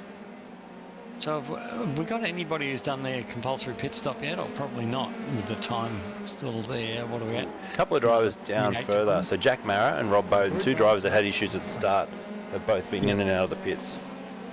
And then they would have done that early and hoped that there were safety cars and that sort of thing. But so far, safety cars been Hard to come by. conspicuously missing. Steve Cassidas was saying, my first F1 race on iRacing was against Mick Schumacher. Gave me high expectations. And you're right, yeah, you can verse all kinds of legends when you jump on iRacing. It's fantastic. I think we are living in very lucky times that we can have this sort of experience. Gee, they're quick through that flip-flop there, aren't they? That over the top, over the brow. Reminds me a little bit of the right-left over the brow at Oran Park. Oran Park, yeah, the dog leg, yeah. Yeah, it's fantastic. So this is your main man out in front, Philip Worley for Simrig's, leading this one now by 2.6 seconds. See Yeaman in the background. That's the distance between first and second, and then 10 seconds back to Evans. Oh, Dan, wheels in the dirt. I said before he's driving so neat. Oh, we've got. Oh, what's going on here? A couple of cars are locked together here. This is interesting. Look, you can see the wheel work of the 151 trying to break free. They're both going into the pits here. Oh, and into the fence, blocking the pit lane here. Austin Powers style. We're going to see a little bit of this. There's Jared Steen and Luke Fitt. So, how will He's race control stuck see there now. that? Yeah, this could be a safety car. 32, Oh, unsafe rejoin. no. He's got it. He's got it. So very You'll see some penalties come out of that. Yeah, that was a bit awkward. It was like coming into the pits interlocked from obviously a prior connection down at the hairpin, and then it went on from there. Yeah, but you can't just drive up the straight locked together in the middle of the road. I mean, if you're locked together, you got to call for a tow. Yeah. Because you can't go, oh, I'm limping back to the pits and I've got my mate attached. Not going to pits anyway. Oh, there's somebody else gone around on the exit of that hairpin.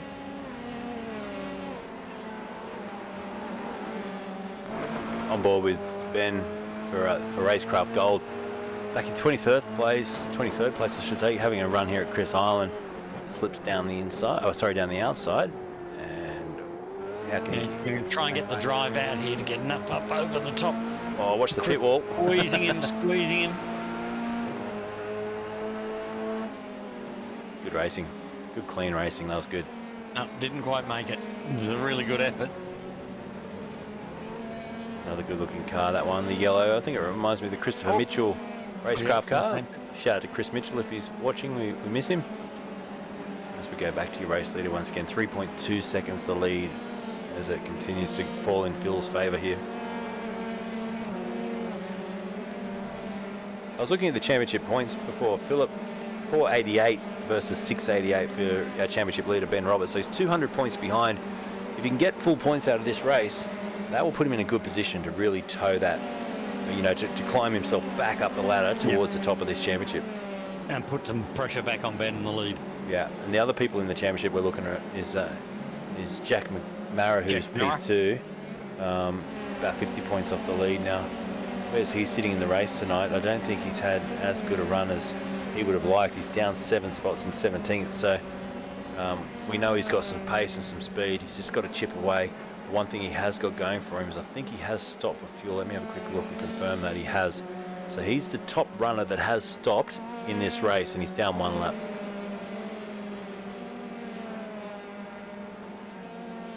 Watching here, John Nikolaev is trying to looks like he's trying to limp the car back to the pits, but it's so hard because the circuit's so busy and so full of people, and he's trying to stay out of trouble. He's doing a very good job.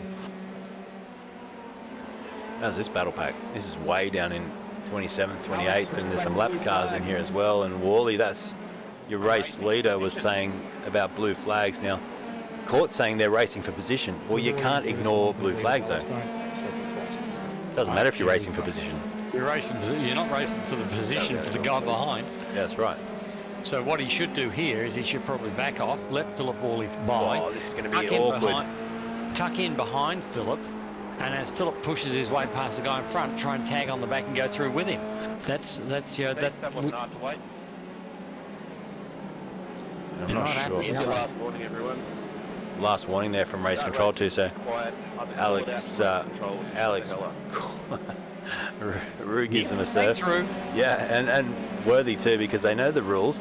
Alex Court did the wrong thing there. He should have got out of the way of the race leader, and he didn't. If you get a blue flag, you've got to let the race leader by. Yeah, it doesn't matter if you're having a race, you know. Smart guy lets him go by, tucks him behind him, and tries to go through, use him to get through the guy in front. We've seen that in F1 so many times where, you know, somebody's come through and they've tucked him behind, like Max has tucked him behind and tried to get past Lewis on the back of.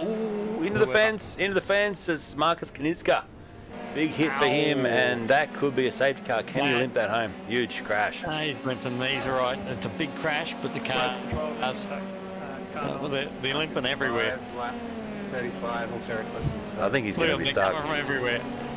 That was an awkward little bit of. Watch this. So there was cars checking up. We'll just take it back a bit from there because Kaniska hits the wall hard, but there was cars checking up everywhere for a moment there. So we've got a safety car as well. So full course caution. But just watch this. It gets so busy. Kaniska runs wide, loses some momentum, and then it all starts to check up in front of him as well. So he comes through the corner, and look at this. There's a car already crashed there, and he connects with the drop bear car, doesn't he? So which drop bear car was that? Because he's gone spearing off to the right-hand side there. Just trying to see if it's Yeaman. We've got so many cars in the pits at the moment. I hope it wasn't Yeaman, because we have a safety car. We do, full course caution. So Yeaman's still out there on the track in 6th place. Didn't stop yet. So Daniel hasn't stopped. Phil Worley's in the pits.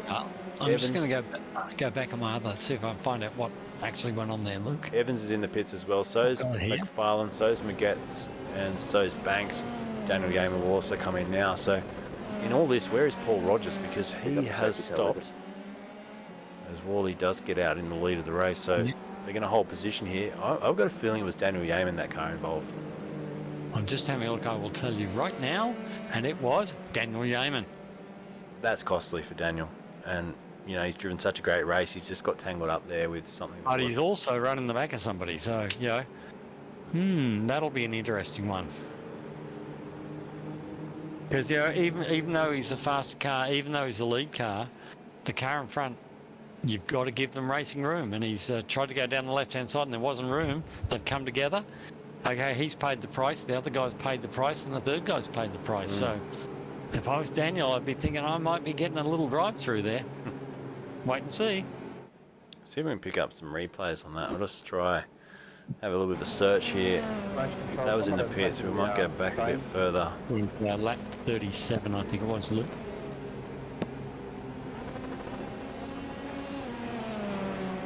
So here's Yeaman, I think, collecting the back of that car. That was him all the way off in the fence. So we'll go back even further.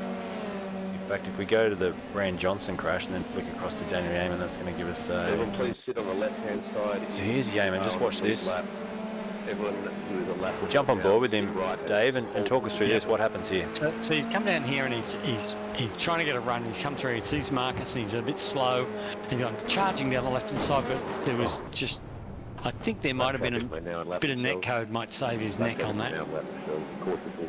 Yeah. But he's he tried to go down that left-hand side and there just wasn't enough room. So lap cars coming through. It's going to be a busy, 17 minutes to go in this race. We're in for a treat now with it all compressed.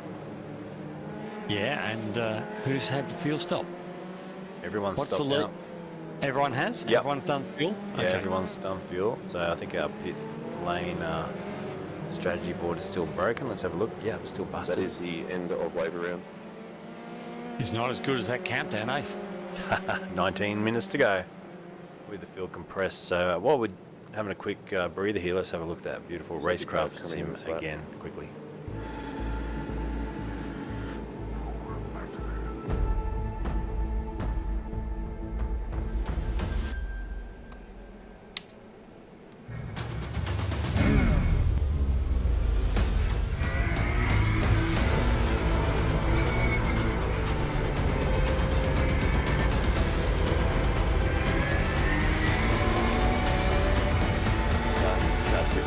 Please hold speed 64.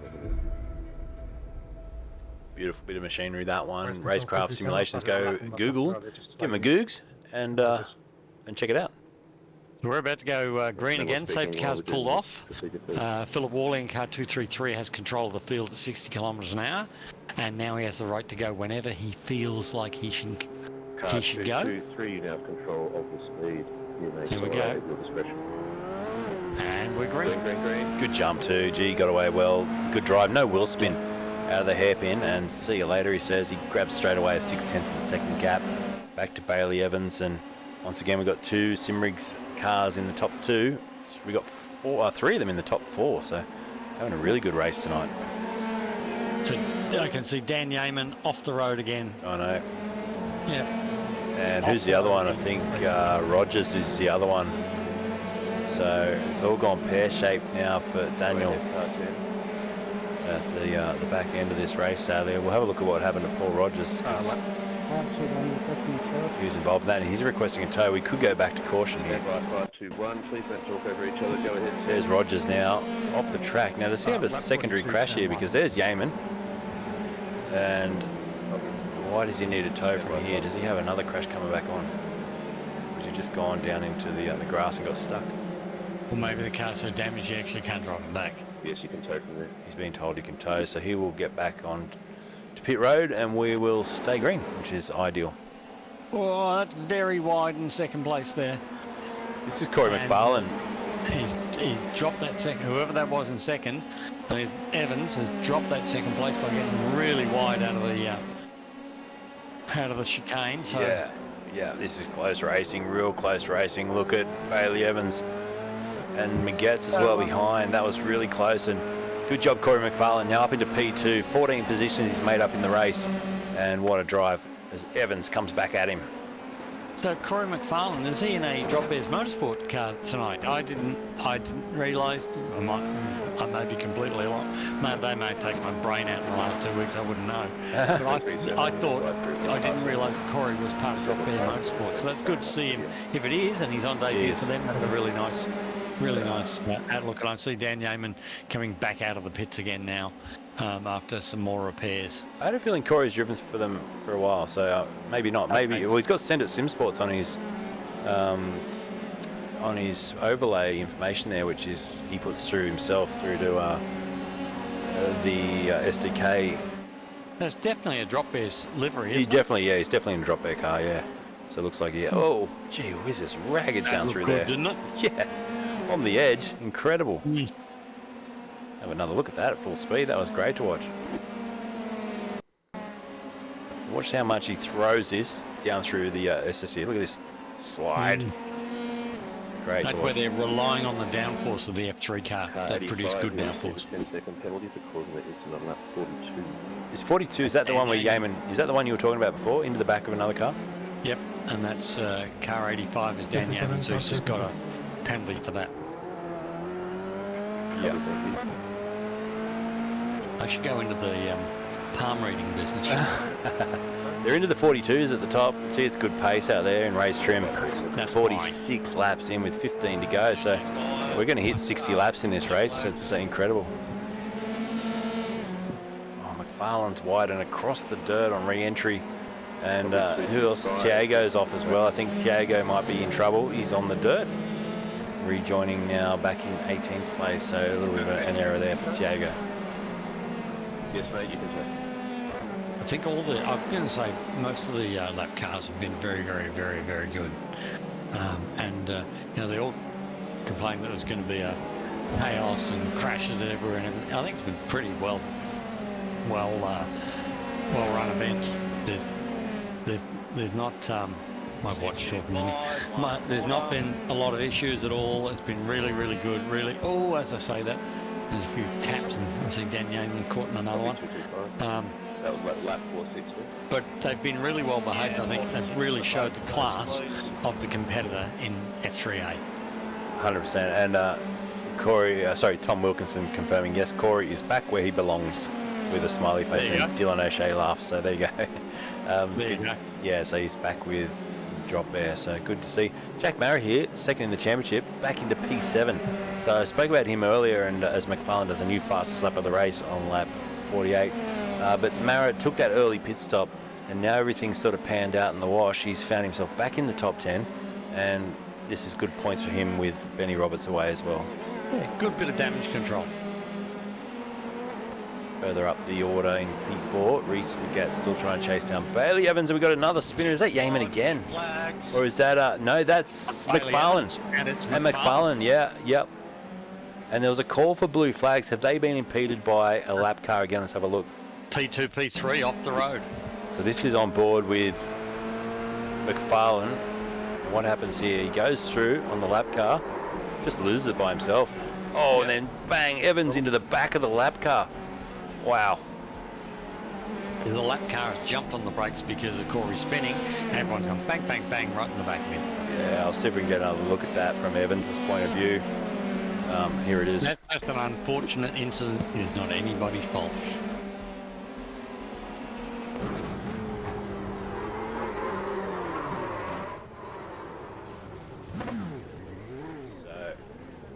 Unfortunately, that's on board with McFarlane. We'll see if we can. Don't look like McFarlane doesn't look like he's capped any damage out of that. Here's Bailey Evans. Watch this from on board. So Evans will see McFarlane start to go around here, and then look out! Oh, into the back of the car. Nothing either. Nothing either. And the guy in front's doing the right thing. There's an accident in front of him. He's not going to drive into it. He's going to lift off. That's just unfortunate. That's taken all the pressure too off this man out in front, Phil Worley. Now it's 6.8 seconds. Back to Josh Fitt and Josh Banks. It's a couple of Joshes, P2, P3, right up there again, and good to see Josh Banks slipping into a top 3. Jack Mara, we spoke about only a minute or two ago, now P4, Dave. Yes, Jack's being the quiet achiever tonight, isn't he? He is. He's up 6 spots, and he can just chip away here. He might still get a podium. He's got Josh Fitt, only a second up the road, and Josh is in this battle with Banks, yeah. There's nothing between them, and in pre-qualifying, Josh Banks was particularly quick. So it's interesting now. Josh Fitt's really putting him under pressure. Mind you, Josh Fitt was right at the front of the field as well, so they've both got pace. Yeah. And further back, Brad Wooten has held 13th place all night, and Caitlin Arthur. And after the start, the unfortunate course of events that opened the race for him, Rob Bowden there in 6th place. True. Very nice job. Yeah, and true. Stop by 10, great effort, sitting top 5, looking good. And he might even be 5th shortly, because he's right with Scotty Barge and having a crack at him down the pit straight.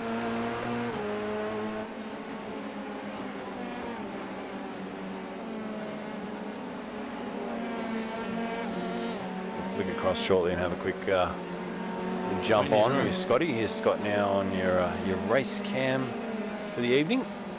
One of the dubby. When we saw poor Rob Bowden got touched in the rear and pushed off the line, and then caught up on lap 1 and you went, oh, his nose just started terribly. But there's perseverance, top 6. Nice drive. Yeah, Bowden down the inside. P5 now, Bowden. Look P5 out, here comes now. McFarlane on the charge back as well. Slips through on Rajan He'll to be go up to driving angry, 6th. I bet. Yeah, He'll be McFarlane. driving angry. He's just squeezed his way up to 6th now, Corey, and he'll chase down Rob, who's just up the road. So, like you said, what a recovery from a guy that got punted at the start, had a couple of spins as well, was in the wars. You'd expect him to be in 25th, Rob Bowden. He's right there up in P5. Well done. Not so good for his teammate though. He's just gone for the excursion. Car 42, lap 53, turn 1. So less than 10 to go now. Wally is having a dream run out in front, nearly 8.1 clear of the rest of the field. What a drive.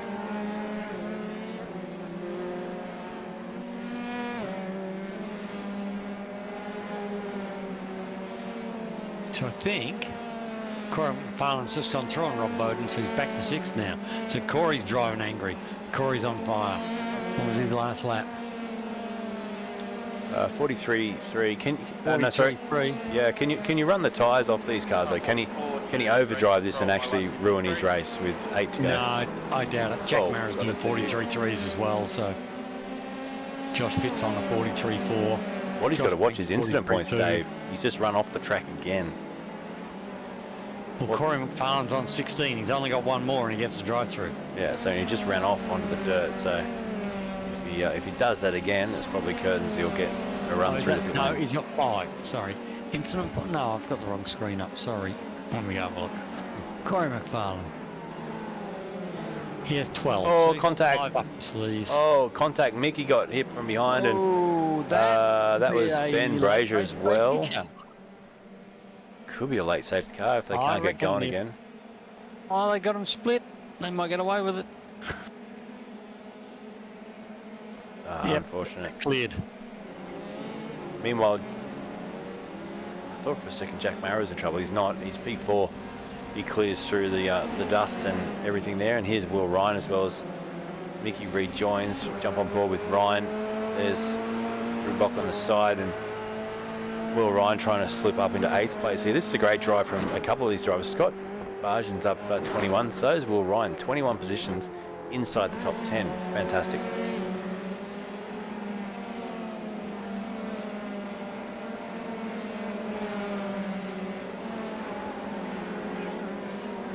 I'll be interested to see what the drivers say after this, after nearly 60 laps of this little bull ring, and how they're feeling at the end of it. I'd say your arms would be pretty sore. Well, it's just like 30 laps of a track that's twice as long, isn't it?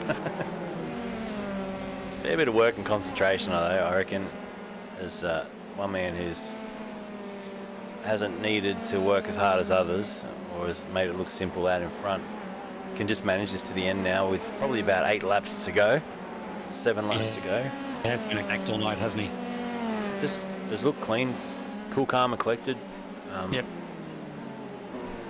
And just driven from pole position towards a win. And you know, Daniel Yeaman was looking quick enough to probably challenge at the start, but the back end of this race, it's been all about Phillip. He got that great restart from the caution period, jumped away by 0.6 of a second straight away down the pit straight, and he hasn't looked back. Yeah, poor old Dan's back in 17th now, so he'll be back there licking his wounds, unfortunately. It was just wrong place, wrong time, and a couple of incidents. So There's some of the gains on your screen on the left-hand side there. You can just see who's made positions in this race. And look at that, for 8th and 9th, 21 apiece. 11th. time Will Ryan Yeah. Great drive. and Massadou. They're 19 spots up. That's a really good drive. We haven't seen a lot of him tonight. I heard his name once, but yeah, He was off the track at one point.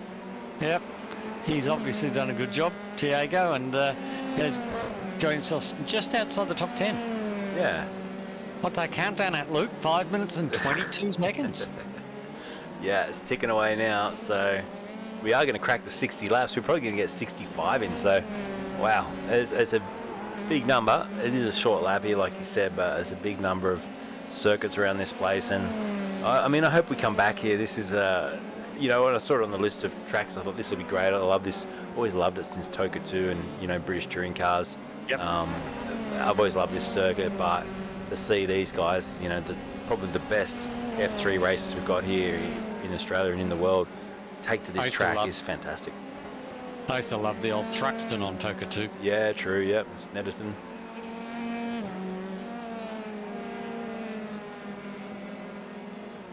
.436 to go.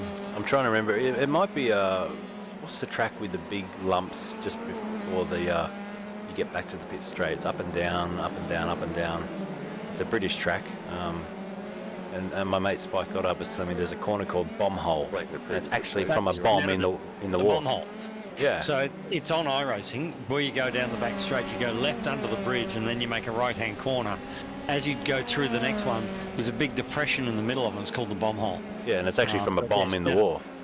Yeah, because Snetterton is on an old airfield. Yeah. So many circuits in England are. Yep. It's built on an old airfield, and it's an old bomb crater. So it's like Knickerbrook at Alton Park. Yeah, yeah. It was called Knickerbrook because they found a bloke and his girlfriend having a bit of fun down behind the walls and whatever over near the lake at the back, and so they called it Knickerbrook. Very good. Love that sort of trivia. If you look it up on Google, you'll find the proper story. I don't tell it very well. Very cool. She lost her knickers there apparently.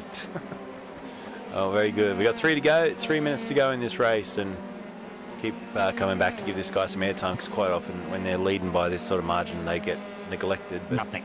Phil Worley, the 233 here for simrigs.com. DPR, that team is doing incredibly well tonight, and he's got his teammate P3 as well. Josh Banks still holding on to second. Should be able to hang that in now. He's got a couple of seconds over Josh Fitt and Jack Mara, who will probably skip close to the top of the championship. I'm not sure how many points you get for P4, but I can't remember. It's 50. He's 50 behind the championship leader at the moment, and you know, for him, up 6 spots, qualified 10th. That's a great job tonight to capitalise on the championship leader not being here. Yep, and Anthony Marzocca there in 7th. That's a good job. Did we see Anthony in trouble a bit earlier as well? He's another driver that just chips away quietly in the background, drives very cleanly, and yeah, he's done a beautiful job. Up 12 positions tonight, and chasing down Rob Bowden. So I have the inboard of Corey on my second monitor, and boy, oh boy, is he trying hard. So what's his gap here? Corey's chasing down Jack. Now Jack in this championship fight will know not to do anything crazy here. If he tangles with McFarlane, all that hard work's undone. You know, and in the championship race, 5th is probably better than nothing. So, you know, 2 laps to go here, maybe 3 laps in fact as they cross the line. He's gonna, at some point, I think, in the next 2.5 or 2 minutes, have to make that decision on the fly. Because Corey is just flinging at that scenery here. He is trying so hard. How about that flick through there? It's incredibly fast. Oh, I'm past the slow car. Don't even blink. So maybe at the hairpin, here we go. The car on the inside, which I think's probably helped him out. He's, big dive, and he's, that is an absolute dive bomb, but well done. Wow, big overtake on board there, shows a sense of the speed too. Incredible, and Mara comes back. This is the decision I was talking about. Now they've touched and they're all over the road, and this is what I was talking about with Jack Mara. 5th is better than nothing. If he gets himself a penalty here, a post-race penalty, he throws away a bucket load of points. Now he's just got to sit there now. He's got to calm his head and go, that's it. You've lost the position, but you're way ahead in the championship of the guy you're racing. Just let that go. White flag. Yep, have another dip.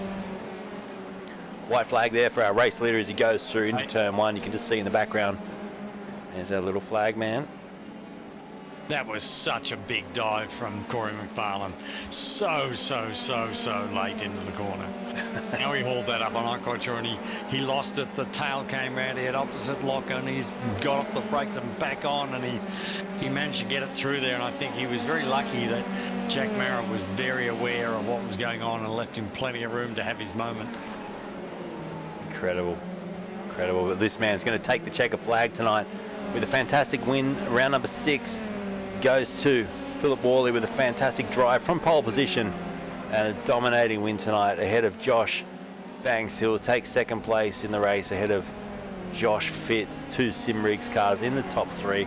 Good drive for them, and Corey McFarlane will come home slightly wounded but gets himself P4 ahead of our P2 in the championship, who elevates himself even higher now.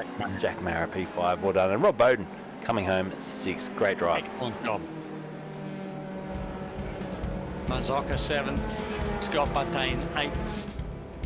How about the drive by those guys? 9th. Will Ryan in 10th.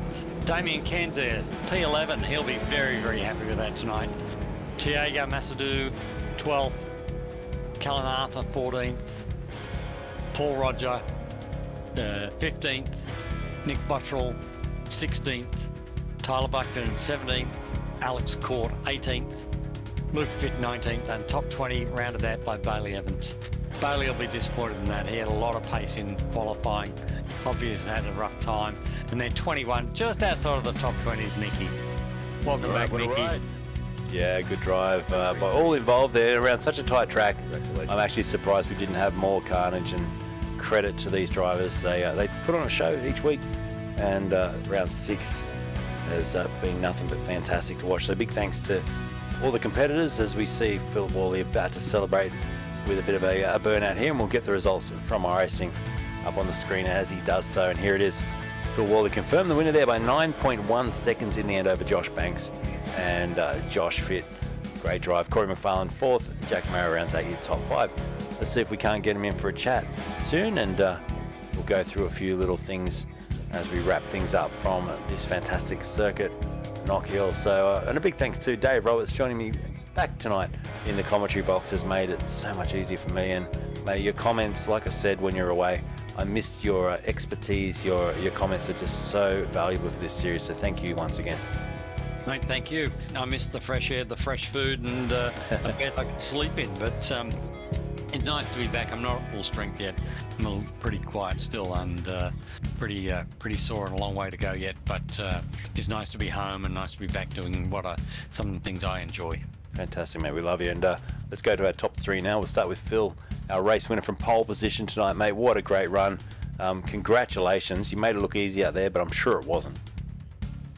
Definitely wasn't easy, boys. Firstly, before I answer anything, Dave, happy to have you back in the booth, mate. It's awesome to hear your voice on the broadcast. Yes, yeah. Appreciate it. Tonight's race was not easy. The lap traffic did exceptionally well tonight, considering how small the track was. Yes. But it was still very tense when you were coming up and there was cars off the road. So, yeah, I'll take it. We heard a lot of that chatter across the radio channel as well. Some drivers exploding with rage and others just sort of saying, come on, get out of the way.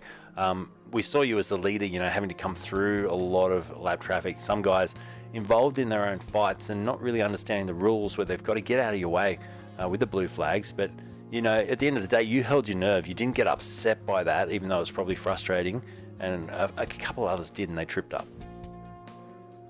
Yeah, I mean, I didn't get angry over the radio. In the cockpit, it was probably a little bit different, so I'm glad I wasn't broadcasting. Yeah, look, there was only really one car that upset me tonight. The rest of them were very good. Generally, this series is good with blue flags, like they understand the rules. And look, I understand they're all in their own battles as well, so there's not much point getting over the radio and blasting people. Like, yeah, they understand pretty quick. So, yeah, it was all right. Well, great drive tonight. We're going to grab, we've got Josh Fitt standing by as well. We haven't got Josh Banks, but Josh Fitt P3 tonight. Mate, congratulations. Great drive. Thank you. It was a bit of carnage out there tonight, but always good to come away with a good result at the end of that. And good to be there with your teammate too. 2 Simrigs cars, DPR cars in the top 3. Congratulations. Yeah, thanks. I think we were on for the team as a wider team. We're on a pretty good wicket tonight, and we're on for something special there. But unfortunately, there was a couple of collisions ahead. But overall, you can't complain too much about a 1-3. But yeah, looking forward to the next round when hopefully we can see more of the DPR cars up front. And Phil, is this a track that you guys put some extra practice in on, or is it just something that falls together on the night? Yeah, probably a little bit more practice, just to help deal with the traffic stuff and understand in quali how far away you sort of want it to be away from the cars and not get balked. But apart from that, just about the same as normal. I think we just gelled pretty quickly in practice, and then it was all about finding the little half tenths after that. So this track's really enjoyable to hot lap around. So yeah, it's good fun. Yeah, nice work, mate. Righto, well, we haven't got Josh Banks in here, but we'll go through the top, first and third place, and we'll do some thank yous. So rattle them off, boys. Phil, who'd you like to thank? Obviously you for the broadcast, mate. It's exceptional every week, and of course Rue and all the boys in the crew that are looking after the series, because they do an exceptional job every week. And obviously our beautiful partners at DPR, simrigs.com, Southwell Lifts and Hoist, Ben Max Mechanical, Phoenix Smokers, MP Designs, and yeah, full credit to the boys. They are really stepping up this year. It's great. Great drive. Our winner tonight, Philip Worley from P1, finishes first. P3 as well. Josh, anyone you'd like to add to that? Thank you. Nah, PJ's done a bloody good job of thanking everybody. I just want to thank you guys again for the broadcast. You do a bloody good job. Phil's mentioned all our sponsors, simrigs.com, Southwell Lifts and Hoist, Ben Max Mechanical, Phoenix Smokers, NP Designs, and most importantly, all the good guys we get to race with every week from our team and the wider community. So thank you. Great words, mate, and congratulations to our top three tonight. Philip Worley with the win, Josh Banks P2, and Joshy Fit P3. Rue's joined us in the house. Rue, not many safety cars, mate. I was expecting 14 safety cars and 44 laps in that race. We saw, one safety car in about 66 or so laps. Incredible. Yeah, you should see the run sheet though. They were still very, very busy. There's a lot of post-race to do tomorrow, so I think a bottle of wine's in order. Yeah, Dave, welcome back. You'll have some work cut out for you tomorrow as well. I can see the post chat room up above us here is quite populated at the moment. I'm sure there's a few words being set up there. So, mate, it's a credit to the series. It's a great part of the series that you do follow up on incidents. You make sure the racing's fair. A couple of times tonight you had to pull a few heads in and say, hey, shut up and race. This is not a time to be calling out on the comms. And there were a few hotheads tonight. It's a busy track to have 40 or so cars getting around. How do you deal with that on the fly? 40 or so cars and 40 or so big personalities as well. Yeah. So, I mean, we expect it to be a little bit heated, but you just need to repeatedly, you ask nicely and then you start to become more stern, don't you? And when you become more stern, they usually tend to listen.